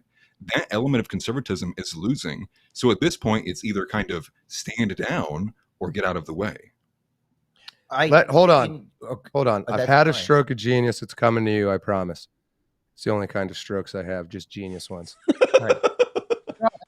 Chuck, no, this is coming to you. This is a question for you. I think what we need to hear here at this point is, what was Chuck Mason like in 1874 when you were in your 20s? I have a feeling, Chuck, and you're an ornery guy, and I love it about you. And I also will say this in Chuck's defense, guys, if it's not clear, he cares and he's not manipulated. So just walk. Wait, Claire. When was his 20s? You're what, 69, Chuck? Oh yeah, 20s or 30s, Chuck. What year? 80. I was 20 years old in 85, and that was the Reagan years. Okay. So surely you had a rebellious streak. Okay, so were you listening to rap, Chuck? All right, are you kidding me? Were you listening to NWA? No. All right, so let me. I want to swing back. No. Are you avoiding my question? I will. I'll get there. Okay. All right. Fair. I'll answer yours first. It was a different time. It was Reagan, and we were bulletproof, and we had a conservative majority like you can't imagine. And what we learned and I've got an article that was not accepted by American Thinker on this thing. The problem, part of what you guys are. The difficulty you're experiencing, why you have your feelings that you do, Atlas, and I understand them, that you're like, we're not playing within these rules with this game anymore. During the 80s, you didn't have to worry about shit, okay? Because even a Democrat that was elected was one of the Reagan Democrats. They still carried this Christian worldview of what it meant to be American from the founding. So that if you ignored all of these and you didn't even vote, it didn't really matter because there was no trannies going to come through. There was no, kindergarten drag queen story hour ever going to happen in your school because the Democrat would have never done it. So consequently, we had this hubris. And we sat on our asses forever, not fighting these agendas. Zeb, I'd said to you so many times in some of the previous conversations that the time to have beaten this stuff down was 30 or 40 years ago when it was just getting started. But we all thought that none of it mattered, that we could just go to work, come home, enjoy our largesse, maybe vote for a president and our federal legislators and go home and not worry about it. And that's what led all the multiculturalism. That's what led all of this stuff in through the back door. I'm not making an excuse. The 80s were a time in which we thought we were invincible and that nothing could ever change. So, but we are, and I've told you this repeatedly, we are to blame about all of this. Now, Josh, when you said, I don't see you getting upset, go to my website and look at everything I've fucking written and the books I've written. That's a fair point. Yeah. All right. So yeah, if you think I haven't done anything, that's why I spend my time putting articles like I have that breaks down Mondami's election for people to read, by which my state senator and my state legislators are reading and going, oh my God, we had no idea. So each of us has our own thing, and you can see this and why I'm writing an article to put it out. But to your point, Atlas, I completely understand this, but I hope you'll hear me when I say this. If you want to build a following, get the hell away from extolling Hitler and Stalin and start being smarter about the way you go about it. And if Nick Fuentes would do that, he would capture far more credibility if he could do that and articulate a way forward rather than being a shock jock straying in these areas, which is completely what he's doing, because I'm not sure he'd blow up if he wasn't like he is. All right. I still want to know, though, Chuck, and I'll go first here if it makes you more comfortable. When I was 20, I was 20 to 30, probably still going, frankly. I'm still in this stage. I'm still on Rahmspringer, if you will. I was a drunken lunatic, rugby playing, violent, in and out of the drunk tank, womanizing asshole. Yes, for a while I listened to rap, mostly Eminem, just to be clear. But yeah, I'm ashamed to say it was true, but it was true. I was a fucking retard, and I think all interesting young men are fucking retards at that age. Except for maybe Alexander. Chuck, I just don't, you're such a angry in the best possible way. I mean that as the highest compliment because you're just like me.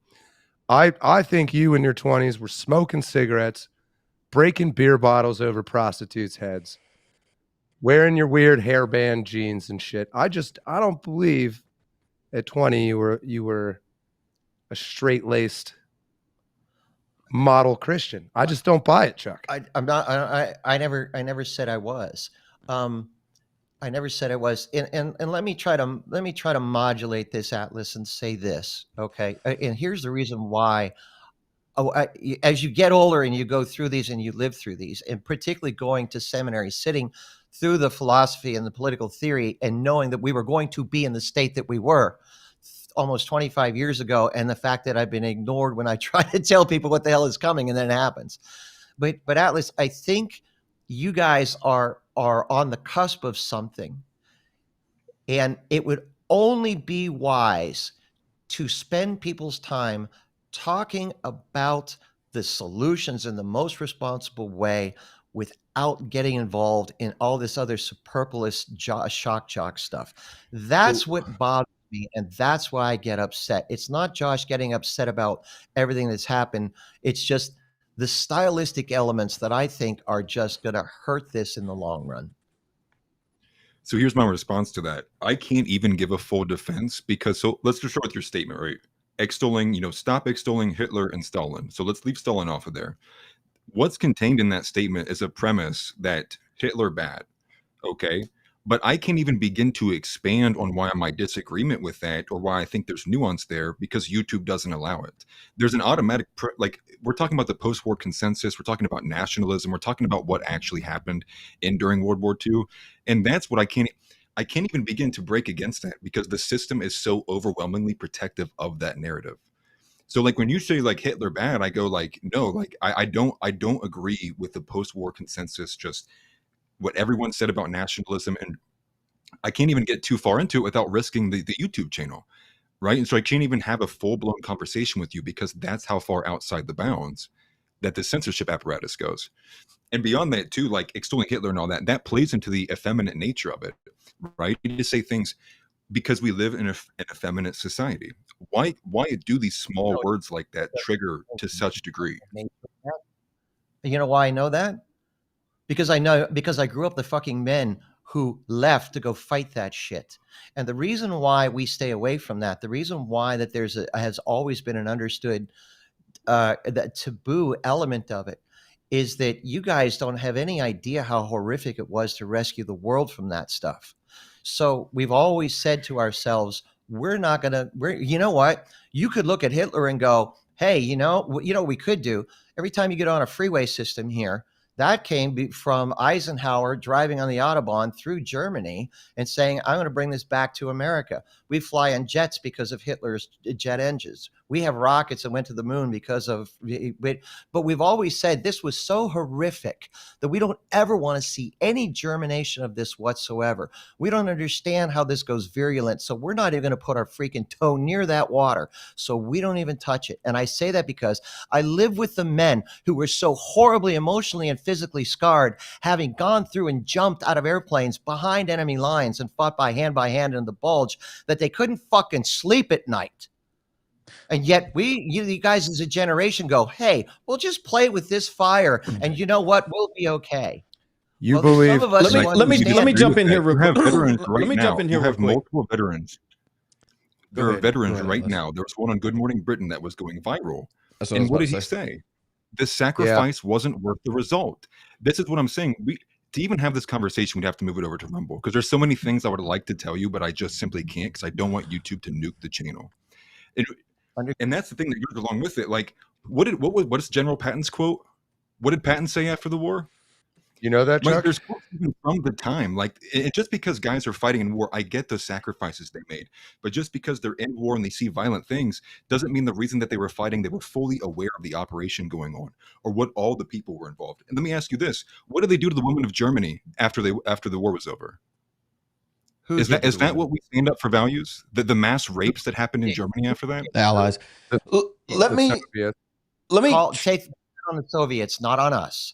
They're Marxists, which is more the reason why who do we ally with? About Stalin.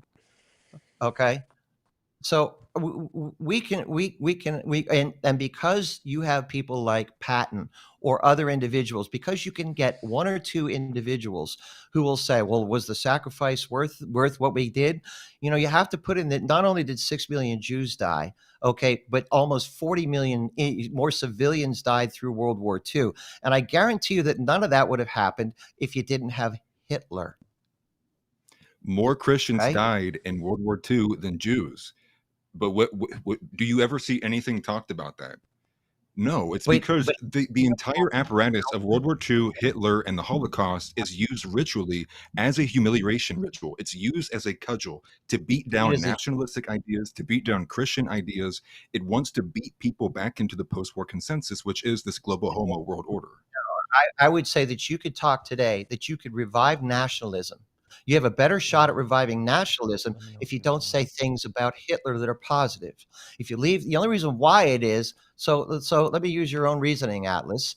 If you're going to say, well, Hitler is used as a cudgel to beat down nationalism and you want to revive nationalism, then why the hell is Fuentes saying anything good about Hitler? That's kind of a good point. Yeah, that's a damn good point. My point back would be I can't even give a defense of that because it's censored material. Like you're fighting against somebody who has both their arms tied behind their back. Yeah, but if you want to revive nationalism, why are you even remotely associating with the worst that we've ever seen about nationalism? These are the things that I don't accept that narrative. I don't accept the watered down version of history that's been given to us. I don't. Let me ask all three of you guys this: would you stop talking about Hitler and Stalin and Nick Fuentes if we won and got control? Absolutely. Would you? Yeah. Chuck, would you stop fucking saying Judeo-Christian if we won and got control? Come on with another word. It's utterly critical. Christian would be a good word for it. Christo-Christian. Christendom.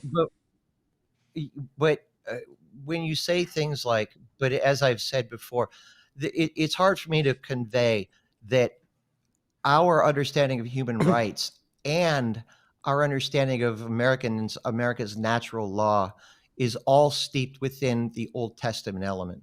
And so we understand that the Old Testament comes through with the New Testament, but these things have been so sacrosanct for us. On this previous conversation, can I establish one thing real quick? With Chuck is which I mean I largely agree with Atlas and Nick's side. I don't agree with Nick necessarily, but would you say that it was worth it? I think this is a sticking point. Was World War II and the 85 million deaths of the Allies worth it? Or brothers, 85 million deaths of brothers, worth it to see what we have today less than, I don't know, 80 years later? If we had let Hitler be, would it be the end of the world? It's an interesting question. It would not have been the end of the world for us. Most likely is genocide bad? Is genocide per se sinful? There you go. How's that? That's a question. No, I want a question. I want the answer. Right. 100% it is. It's 100% not. it's bad. It's not. Absolutely it is. In every situation. Is this the can you ever hit a on that one? Are we doing this? Never hit a woman? Okay. You're going to have to, it all depends on how you identify genocide. Okay. All right. Now, you could look at, let's say you could look at the atomic bomb, or let's even backtrack at one element. You could look at the firebombing of Tokyo and call that genocide. But the complete wiping out of a nation of people. Okay. Not under a Christian worldview. Yes. You can't. Did God command genocide? What's that?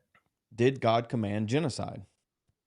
Let's talk about the Sodomites and the great injustice done to them, and the Gomorrans. While we're at it, you have made right there. You have made an irrational equivalence. Okay. No. I just posed the question. I didn't equivalate anything. You need to accurately question, because when you say, did God command genocide in the Old Testament, he did as a judgment for the sin of people. And were peoples wiped out? Yes, they were. But that does not mean that you can go into a largely innocent nation and wipe them out. Okay? Only if they're sodomizing each other. They were being, in an Old Testament sense, they were being judged for the level of wickedness from which they wouldn't have wanted, which way they didn't repent. Which, by the way, in the Old Testament, there were of those tribes when they came into Canaan. Okay, there were a handful that didn't repent, and God said, kill everything. There were a handful that partially repented, and they became basically indentured servants. And then there were a handful that totally repented, and they were absorbed into and allowed to coexist with Israel. I don't want to take away from whatever point you're trying to make, Zeb, but I think to kind of bring it all back, I want to ask you this, Chuck. Yeah. Is Nick Fuentes someone you feel like is worth working with to achieve our goals? Given some of his rhetoric, it is somebody I would stick away from. I would like to find someone who is doing what Nick is without all the incendiary shock jock language of appeals to things like Hitler and Stalin and the other elements that he's doing. We should how about that's Charlie what Kirk? the New American Vision Network is here for, right, guys? Right? And I understand. And I talked with John, and I said this is probably going to come down to a point where Charlie Kirk was doing a great job of that. What's that? What you just described. What? Being a mass appeal Fuentes. I would say that there are more parallels. Well, you look at what I'm doing, okay, which is I want to write for American Thinker, and I try to get some other things on the National Review and other things, and writing another book. So I'm coming from a different side. I'm at least able to look at you guys and say, I understand where you're coming from. I support what you're doing. And I understand completely why you're doing what you're doing. But I hope that you're able to hear that appeals to things like Hitler and Stalin and some of these other incendiary elements aren't going to serve people well long term. I think I would point out here, Chuck. I think we all speak English or Americanese. You speak a different version of it than I do. I speak a different version of it than they do. Language changes through time. There's new slang. Glazing. They're glazing Stalin, Chuck. Glossing. They're glazing. It's called glossing, John. Glossing? Glazing? Glazing? I thought it meant you were like jizzing on his face, like glazing. I don't That's know. exactly that's exactly what it means. Ask these groypers over here. They like to gloss things over or something. I don't know what they got going on. I glaze all day, man. So glossing is just kosher glazing. Listen, my point is bi-directional, okay? It's going down to you guys and up to Chuck. When I believe from where I'm sitting, which is a limited view, I admit, I'm limited to my 10 years of Americanese, and it's different than both of your groups. Fuentes is using Stalin and Hitler and those kind of statements as memes. And it's fucking working. And that's a thing I think you can't ignore. And nobody has genuine organic influence. Just like I say, let's not be too confrontational with Chuck, because I personally vouch for that. I know he is saying what he believes and he is genuinely interested in fixing this.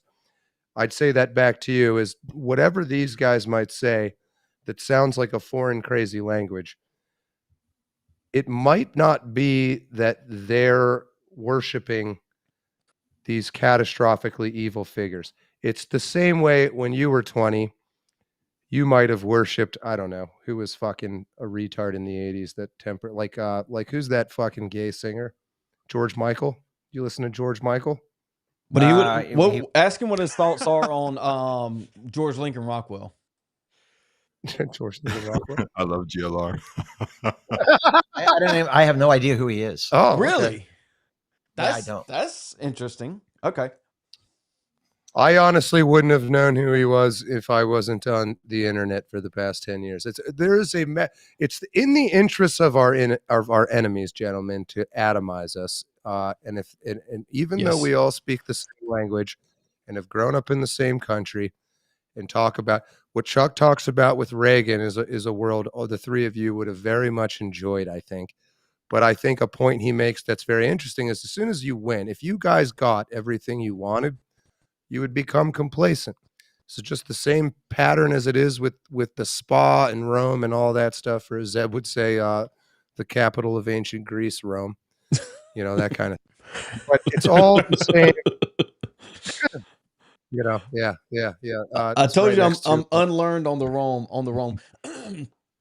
Don't take it so hard, Zeb. I didn't know what Rhodesia was two weeks ago. I would like to caveat off John and say that me and John, I think, are in the middle here. John's a little bit older than I am, and he probably takes Chuck's side on pieces that I wouldn't. And I'm a better and smarter and better looking version of you, but other than that, I agree. Go on. Yeah, but you're old and you're going to die before me, so I'll win. I'll win in time. I have time on my side. I am going to die before. Who first? His cigarettes or your Celsius? Dude, they got new Red Bulls, dog. Your heart's going to explode when my lungs fall out of my neck. His heart's gonna explode so hard it's gonna kill me because I'm sitting next to him. Nah, my heart's not. My heart's too weak to attack me. Just make sure you front away from Josh whenever that thing explodes. But yeah, I mean, kind of reeling this thing back in. Me and John are in a situation here. I'm 33. John's like 45 or something. What are you, 40, 41? How old are you, old man? 4,500. I told you I was there. That's with Alexander.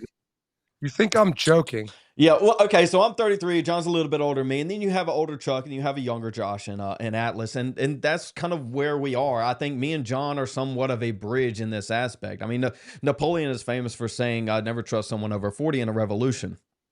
I think we can't win this without the older generation, the boomers, and it really is. Sometimes it is like bashing your head against the wall. Not Chuck specifically, but yes, Chuck.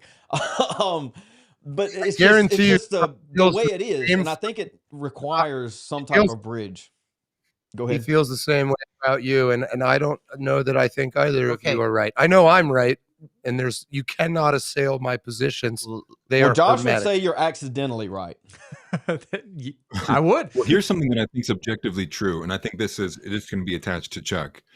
I think the majority of the older generation vastly underestimates the anger and frustration and nihilism and depression in the younger generation, and especially of men. When you Great point. like, I'll give you an 100%. example. My Discord, I never had any plans to regulate it or mod it at all. I just assumed as the people would come in, we'd be all chill. And no, I'm having to mod out people because I'm getting guys coming in there saying we need to do this with weapons. We need to go do this to this person. And it's like, dude, you have got to get out of here. And I'm somebody, right, who's seen as a radical, having to circulate those people out of my Discord. And there are a lot of young men.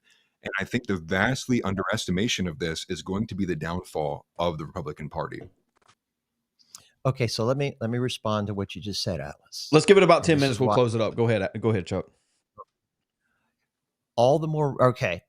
This is what concerns people in my generation. Okay, well, let me piggyback. No, both we got these time. things. You take your time. We'll go over Okay, so about 15 minutes today.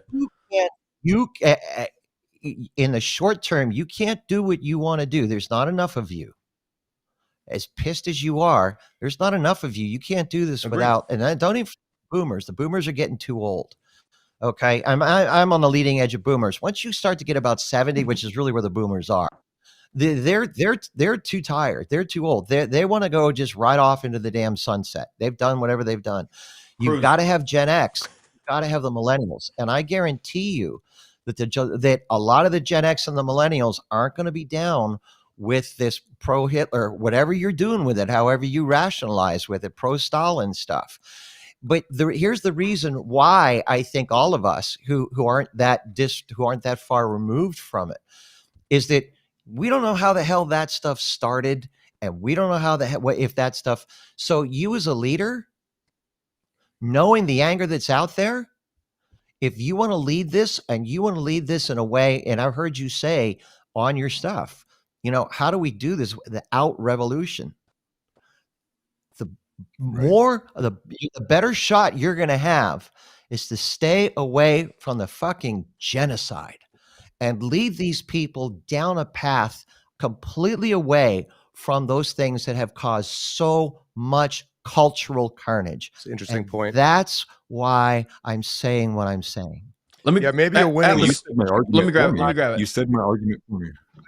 Go ahead, John. Maybe the winning message is not kill everybody; it's build something beautiful. Yeah, well, I mean, for one, that's never been our message, right? Like, my message is Christ is King. I love everybody. Seek first the kingdom of God. But you said my argument for me, Chuck, when you said, I don't know how this started. Why is that? Don't know how what started. Where this pro-Stalin and pro-Hitler stuff come from? Why did that originate? Do you have an idea of why that originated? I really think how it originated, like a guy like Fuentes is his age. I think for the most part, our American educational system, I don't think people truly understand how horrific that was.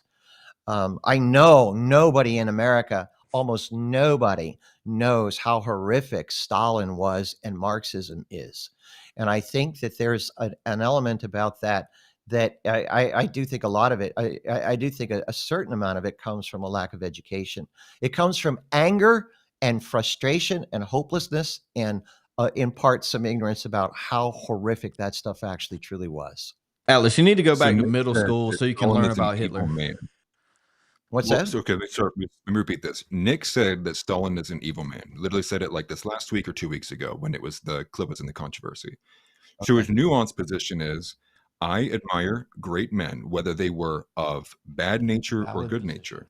So I guess you're saying even that needs to be excised? That's not good enough rhetoric? You know what? For me, it wouldn't be, because I'm not sure as despicable as Stalin was that there is. Well, and here's the reason why I want to go back to what you were saying, what you just said. What about Alexander the Great and Thebes?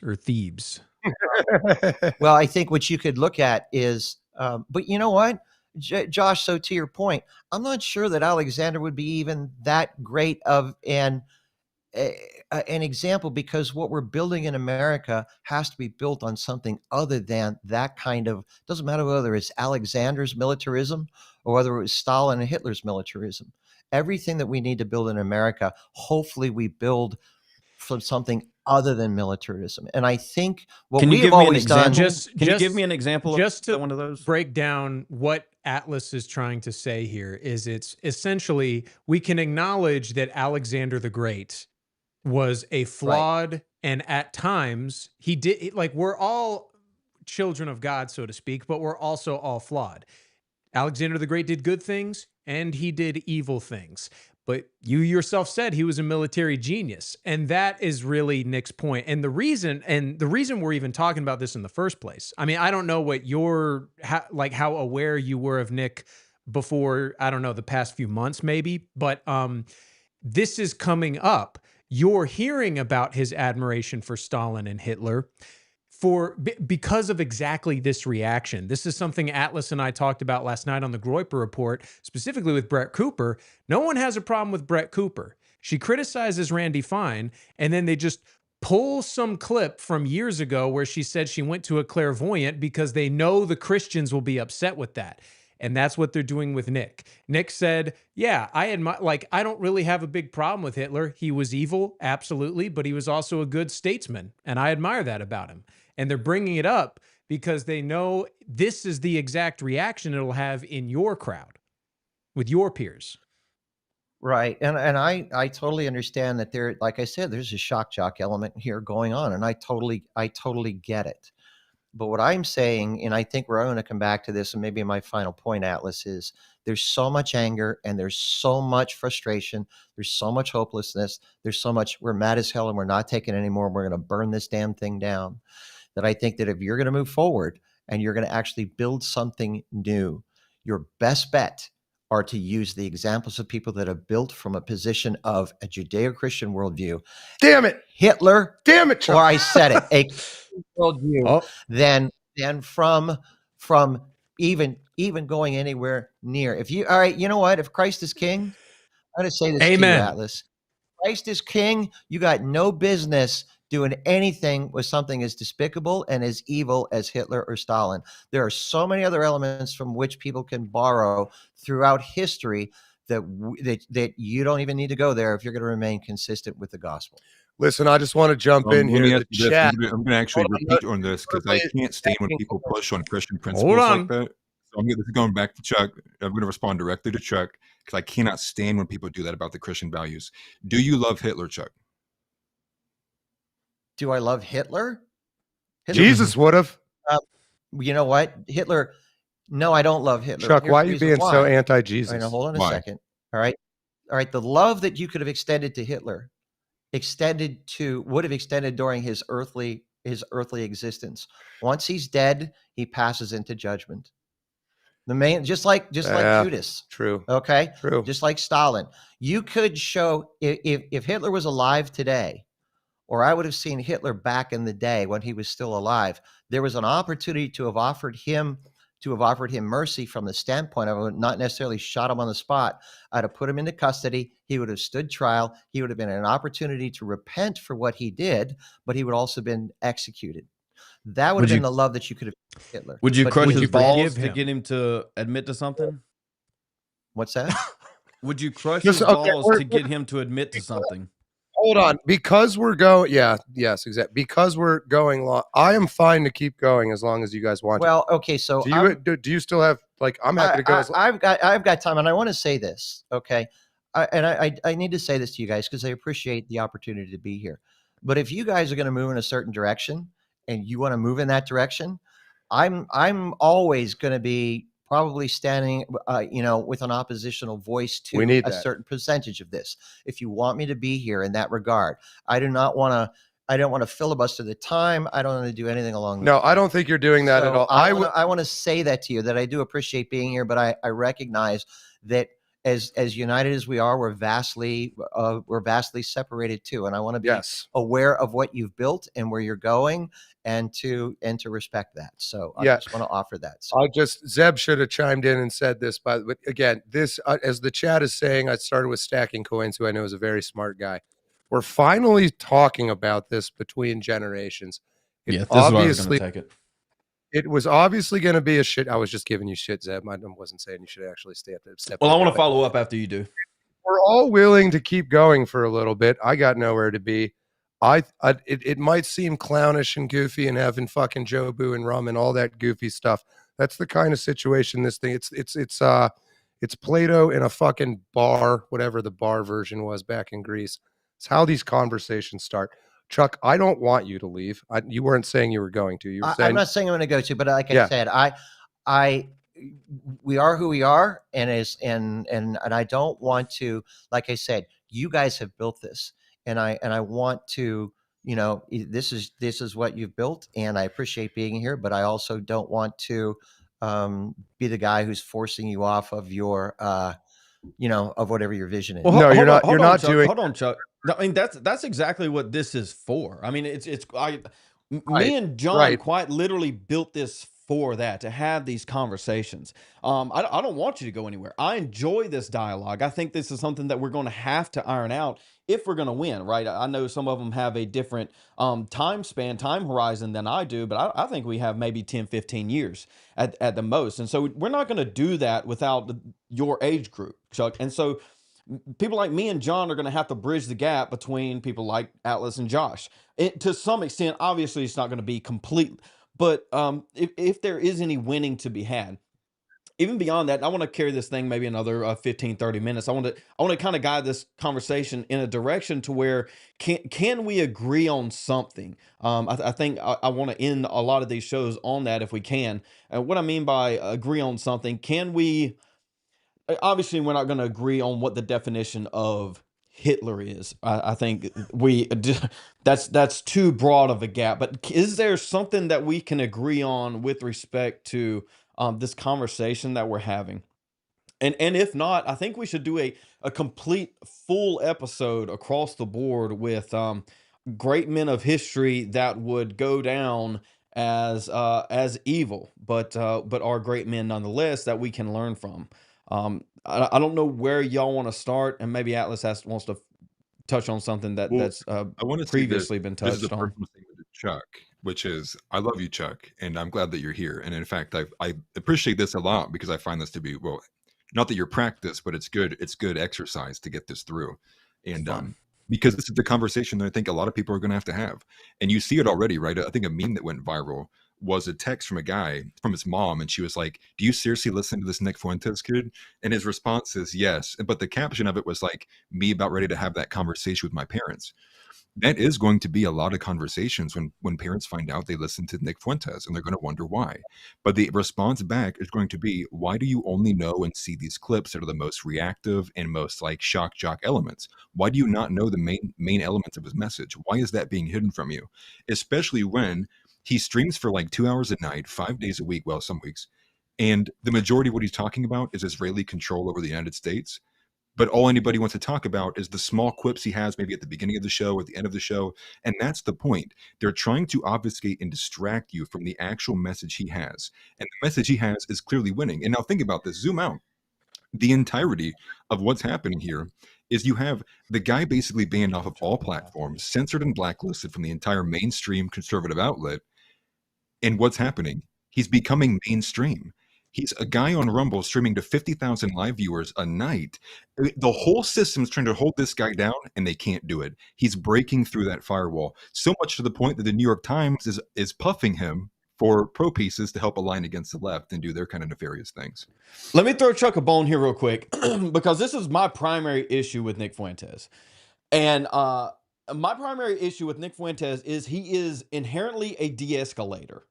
His rhetoric is very extreme, but he is a de-escalator in that his only vision and solution is a political one to go infiltrate and then go vote. And so maybe to throw Chuck a bone here, I don't think he goes far enough in that respect, but the rhetoric does come from a position of that, if that makes sense. So to give you anything, it is Nick is a de-escalator, like Josh mentioned earlier, a pressure release valve. Nick is a de-escalator with that respect. So But I think this is why this is so important. The article that I'm writing essentially says that there's a glitch in the American democratic matrix that means that we cannot find political solutions to ideological wars, which is where we're at. Yes. And you guys recognize it. You guys intuitively recognize it. And your emotional content is saying, we're done. We're inheriting a shit sandwich. And if we're going to fix this, we're going to do it on our terms, not in conventional conservative democracy that everybody has always acquiesced to. Like, we're all going to figure this out, Democrat and Republican together, and find a way forward. And I think that that is critical, because in the conservative movement, nobody could say that that we have probably moved beyond the realm of democracy only from the standpoint of, had we still stayed united in our vision, it would still work. So you guys are on the forefront of this. And I think that it is really important. But hear what you said, Atlas. You said that Nick is blowing up, but all anybody talks about are these clips. Well, shut the fuck up about the clips. Why do you need to say it? Then he would be getting the airtime for the part of the message that you want him to have. Do you see what I'm saying? And I see that you're making the same argument they made against Trump that lost. This is the same argument against Trump, and it lost. So if we're learning from history, that argument didn't work. It means nothing.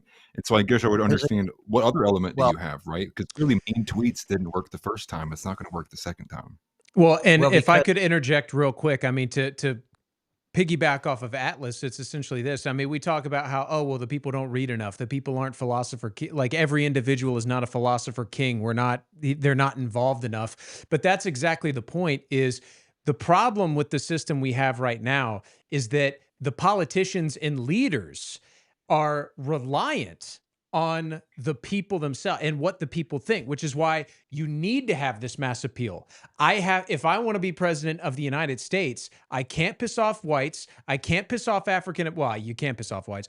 You can't piss off African Americans. You can't piss off Puerto Ricans, Muslims, Jews. You have to be so nice and watered down and that's why everything's so phony. And so you get a real, like Nick Fuentes to burst onto the scene, and he says, look, this is what everyone's thinking. Here it is. Yeah, that's why people like him. And it's not simply that I know I said pressure release valve. It's not simply that. It's like he is despite what you might think about him, I know like Zeb and I disagree, like Atlas and we agree on this, but like he is a leader.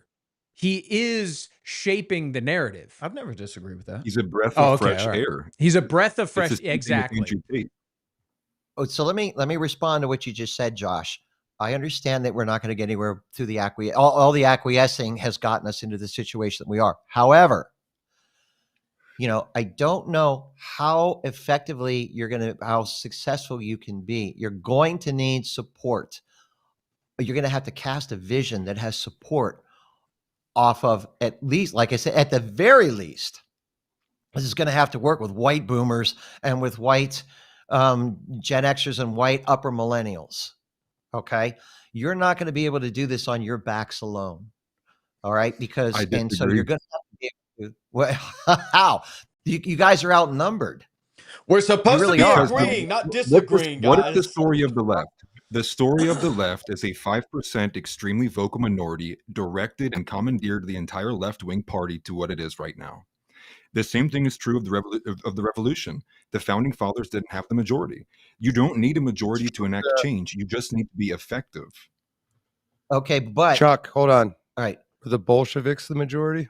No, the Bolsheviks weren't the majority. However, I'll just to respond to you, Atlas. Hold on a second. They weren't the majority. However, you're assuming that you can become enough of a large enough minority to overeffect the change. But here's the other thing that I'm going to argue. All right. The only way I'll nuance my argument for you is you might be able to do this over time, over 20 or 30 years, because, and I know this because I lived through it. The leftists didn't become Marxist because of 5%. The 5% infiltrated the university and school systems, and they did it over multiple generations.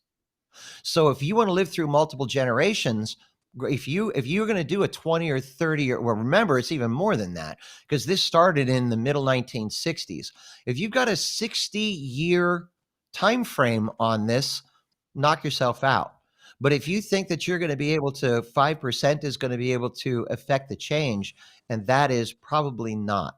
And the reason why I'll say this is because in the short term, that, you know, the Bolsheviks did what they did through a revolution, and they had enough people that took over by force things like not only the political system, but the police and other elements of it. But you're not going to be able to do that with what you're doing here in America with your numbers of your age cohort alone.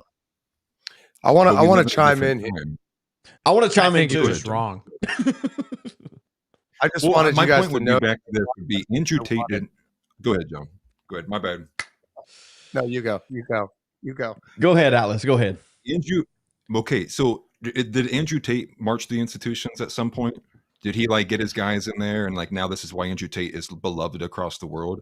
No, we live in a whole different period. It's a completely different time period. Ideas can catch like wildfire anymore. This is the social media, the attention economy.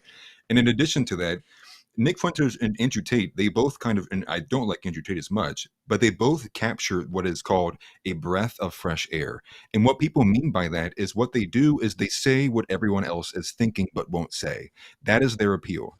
And so the overwhelming aspect of this is just wait on it. I'm telling you, Chuck, by the end of this year, when Nick Fuentes is sitting at like 4 point whatever million subscribers on whatever platform he's allowed back on. I'm asserting myself. I'm asserting, Chuck. I'm asserting. All right, you go ahead and assert. I'm asserting, just like Hitler was Hitlering. Okay, it's the same word. There you go. I agree with the younger guys and a lot of people in the chat that most boomers are fucking retarded. I think something I haven't. Yeah, get ready to laugh at this one. Most young people are fucking retarded too, are they not? Listen, John, I call myself a retard collector for a reason, okay? I don't think you're one of them. But I disagree with Chuck on this. The idea of this independent conscious majority.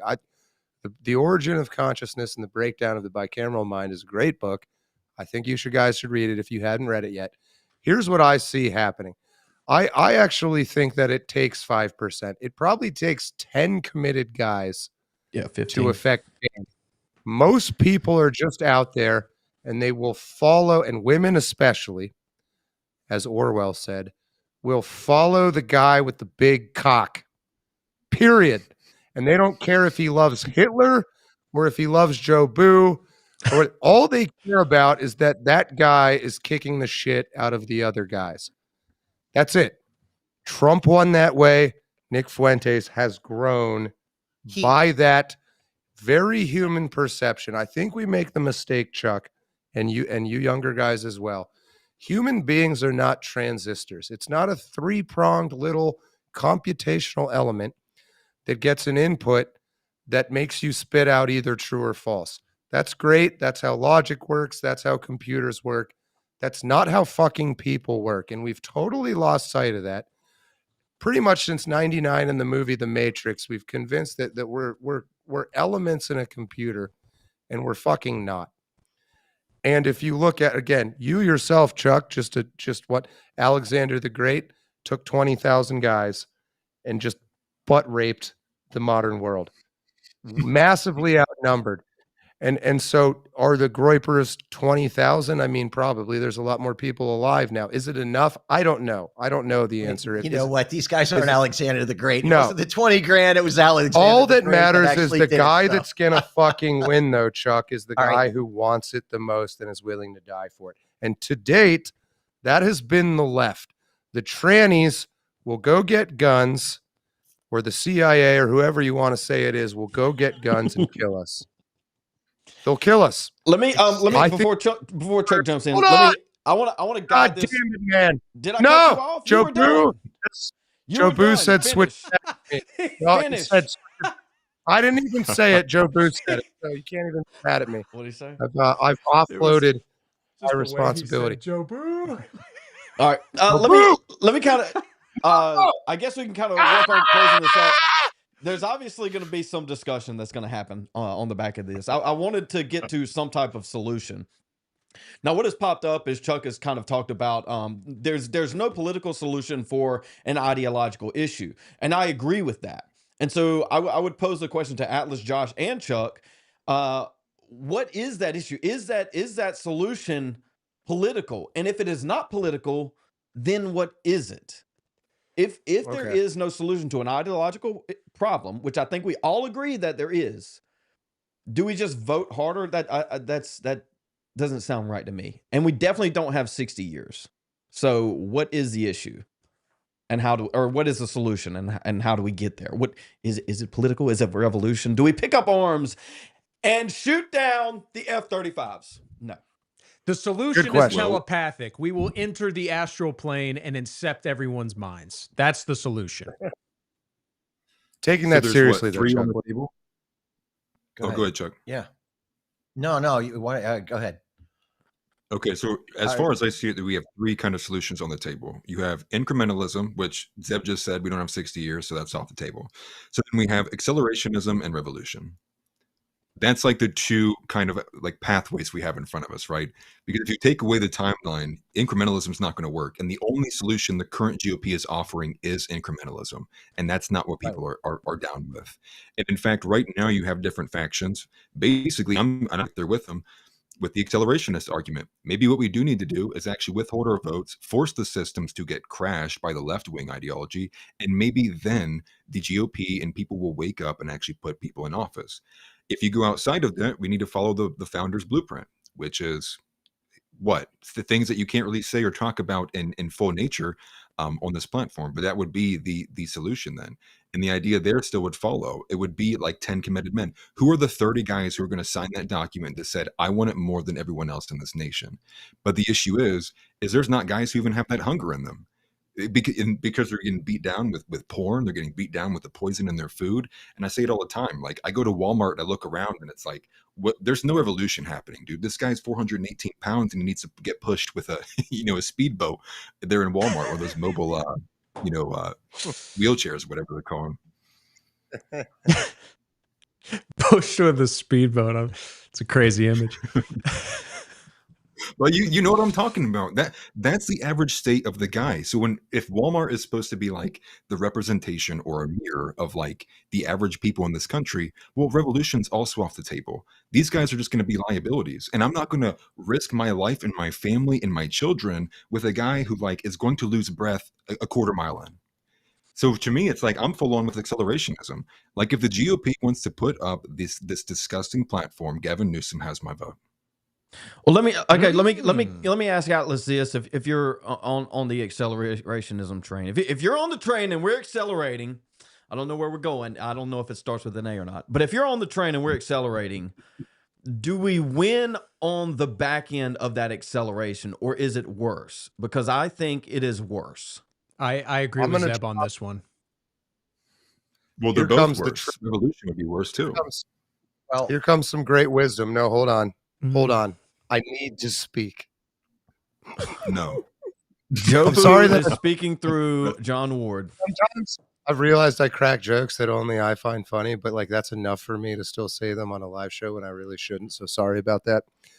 I think everyone is vastly overestimating the control we have over this sort of thing. The group, what are there's 5 of us right now, right? We couldn't turn a fucking tanker with the 5 of us, let alone change the world. What's gonna happen is gonna happen. I don't disagree that like I'm kind of an accelerationist myself, and I try to contribute how I can to make that, acceleration is an addition of energy. So I'm pressing the gas pedal whenever I can, and I know it sometimes seems like I'm John. Would you call yourself a selective accelerationist or a full-blown accelerationist? That wasn't an invitation to interrupt my dialectic. Selective accelerationist or full-blown accelerationist? Here's the real truth, and no one will want to agree with it. We are not in control. As in the immortal words of Samuel L. Jackson, you are not in control. You're not in good. Control. What you are in control of is yourself. That is the only thing you control. This all starts, people are saying in the comments, porn and somewhat clownishly alcohol and drugs and weed and cigarettes. Yeah, don't do that. I am unironically going to be dead in like 5 years. Explain the 3-packs. Don't be like me. Learn from my mistakes that I'm so selflessly and altruistically putting out there so that you may rise from boyhood to manhood like John Ward once did. Well, I want to say, oh, thought you were done. I just telling you guys, you are manipulated by people that will give you a sense of control, and Fuentes might fall into that category. Trump was that for me. I'll admit it. He had we got me. scammed. We got scammed by the Trumps. Well, no, I'm not there yet. I still believe this is complicated, and maybe he is doing the best. I think we got scammed. But I want to say this real quick to go off. Note, I'm right. No, I just quickly, I just want to be clear that I'm right and you guys are all wrong. Well, I do think you are right. I think it comes down to this. We can debate accelerationism, incrementalism, infiltration all the live long day. But I think actually, to John's point, it's important to acknowledge, because most of us here are Christians, devout Christians. And it comes down to this, is we don't know.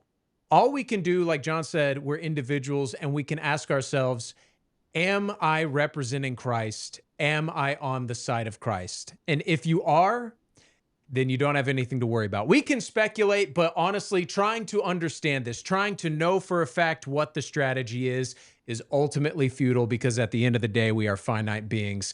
All we can do is give it to God in prayer. Agreed. That's objectively I'm true. I'm an infinite, ineffable mystery, but go ahead, Chuck. You are, I forgot you're immortal. I want to respond. I like Atlas, what you said. You know, we have incrementalism, we have accelerationism, and but I think there are possibly other forms of accelerationism than what you, or can we come up with a different form of accelerationism other than what you said? Chuck, you're not about to say Judeo-accelerationism, are you? You know what? You took the words right out. All right. You had me at hello. What was that? Okay. That's Jerry Maguire. I know, that was exactly. I saw when it came out in the theater. That probably came out before y'all were born. Yeah, it's like you saw it when you were on the Oregon Trail in your fucking iPad. Hey, Chuck, Bruckheimer found the script. I want a moment of sincerity, Chuck. You're all right. All right. You're all right. Chuck. But Josh, I you know what, I had something to say before this. That's my job here, Chuck. You know what, Josh? The founders themselves didn't have any idea what they were doing in 1775.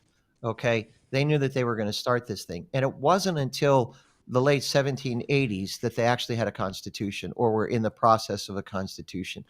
We are finite beings, but if we wrestle with this long enough, it's the wrestling with this under God's guidance that brings you to the understanding incrementally, step by step, as you make it through. And I think that that's always been the way it has been. Even when you take a look at, you know, whether it was, I know you're going to hate this, the Israelites were wandering, you know, there was a leading to the process. Even when they came into the promised land, they had no idea how they were going to take Jericho, but they ended up, you know, going through that process.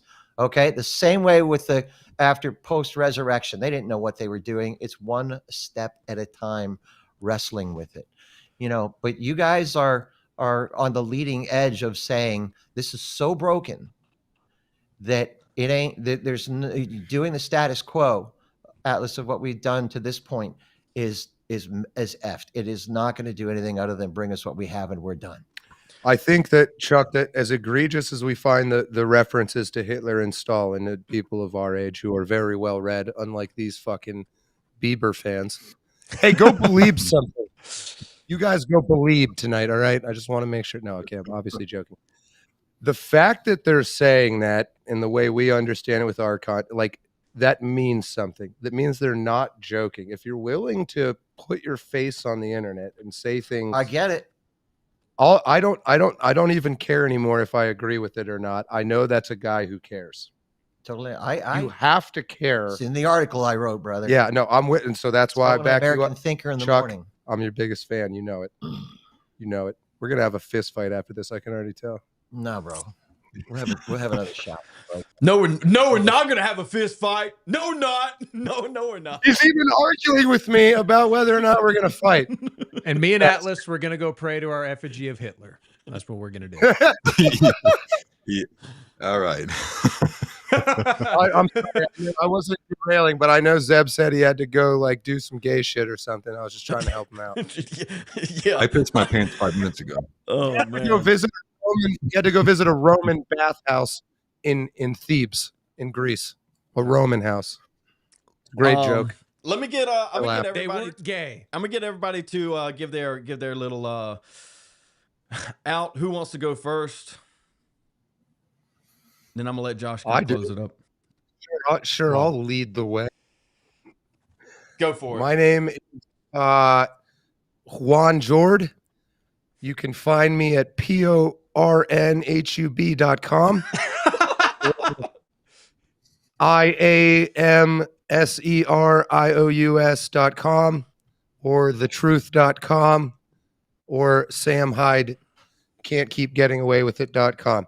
I will paradoxically continue to be serious and not serious in any way that I believe advances the conversation and my unique ability to transcend your arguments with just unmitigated and ineffable genius. Love that word, ineffable. Believe in Mo Just. No, don't follow me. Follow these guys or follow the Nav channel. Chuck really does do some great writing. American thinker, not initially in my sphere of things I consumed before I met him. He really does write some good stuff. I encourage you to check out Chuck Mason's recent article on American Thinker. I encourage you to check out Zeb Boykin, Josh Vandernoord, Josh of the North, as we call him. Go check out his new channel, and Atlas also making phenomenal content, Atlas Thugged. Go check out those guys. They will be around a lot longer than I will be. So will Chuck. So go follow them. And as I used to encourage people on my own channel when I actually made shit, make your own content. Or if you watch this and feel like you can make better points, send an email or a message to Nav. I'm assuming we have some sort of way to contact us available. It's in the description. Okay. So, yeah, as I hopefully you can tell after this roughly 3-hour show, there's a lot of punches being thrown, but it's good-natured, and we're all open-minded with each other as allies in a war, if you want to call it that, against whatever the fuck it is that's going on. But we do believe, I'm with Atlas, we can figure this out, and we will not get derailed by a lack of communication. We will not quit until we figure it out, and we're not going to play into the hands of our enemies, whoever they may be. Have a good night other than that. John, thank you for that. Like you said, go check everybody out. We appreciate it. We appreciate the discussion. Be back next Sunday, 4 o'clock. It's going to get heated again. It always does. Atlas, thank you. Yes, sir. Thank you, Atlas. Chuck, Josh. Hey, thank you, Chuck. I appreciate you, man. You're a good sport, Chuck. We love you. All right, man. Love you too, brethren. And bye.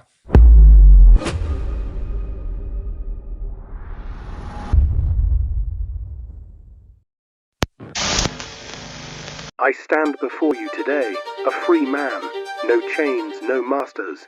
Lost power and rammed into Baltimore's Francis Scott Key Bridge in the spring, causing it to collapse. The words that the Key Bridge is gone, it still shakes us. 6 construction workers on the bridge were killed. Hurricane season brought Helene and Milton, storms that devastated parts of the South. Helene killed more than 100 people in North Carolina alone. Talking the whole time and Protests over the Israel-Hamas war escalated on college campuses. Police clashed with demonstrators across the country while clearing out encampments. Some universities had their commencement ceremonies disrupted, while others canceled their main graduation altogether. The man accused of murdering Georgia nursing student Laken Riley was found guilty in November. Venezuelan migrant Jose Ibarra, who entered the U.S. illegally, was sentenced to life in prison without the possibility of parole. In December, a gunman killed United Healthcare CEO Brian Thompson in front of a Midtown Manhattan hotel. It appears the suspect was lying in wait for several minutes. 5-day manhunt ended at a Pennsylvania McDonald's where police arrested a 26-year-old Ivy League graduate. 2024 marked the first time parents launched 2 NASA astronauts into space for the first time with its Starliner spacecraft. But problems plagued the planned 8-day mission, leaving the astronauts stranded on the International Space Station. The 4th day of rallies and protests on the streets of Los Angeles.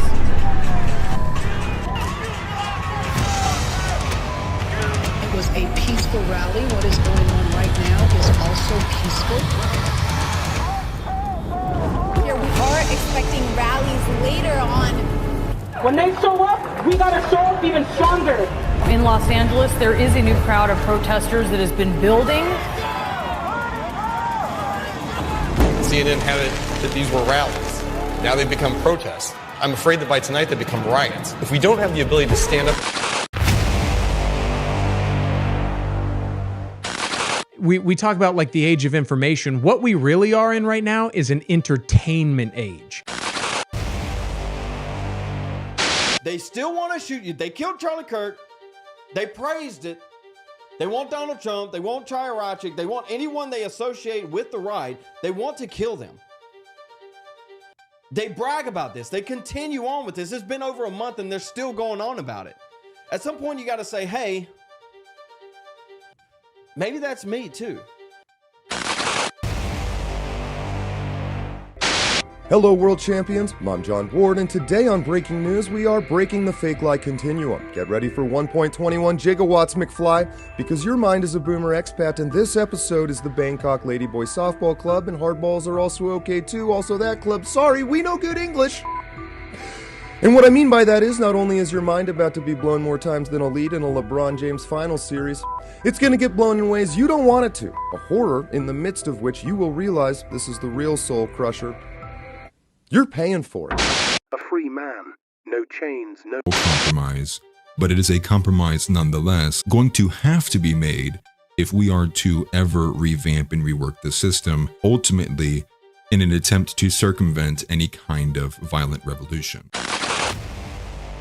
This is the future. There is nothing left for us to do. They have taken it away from, they have stolen it from us. They are thieves. They have no idea what is coming.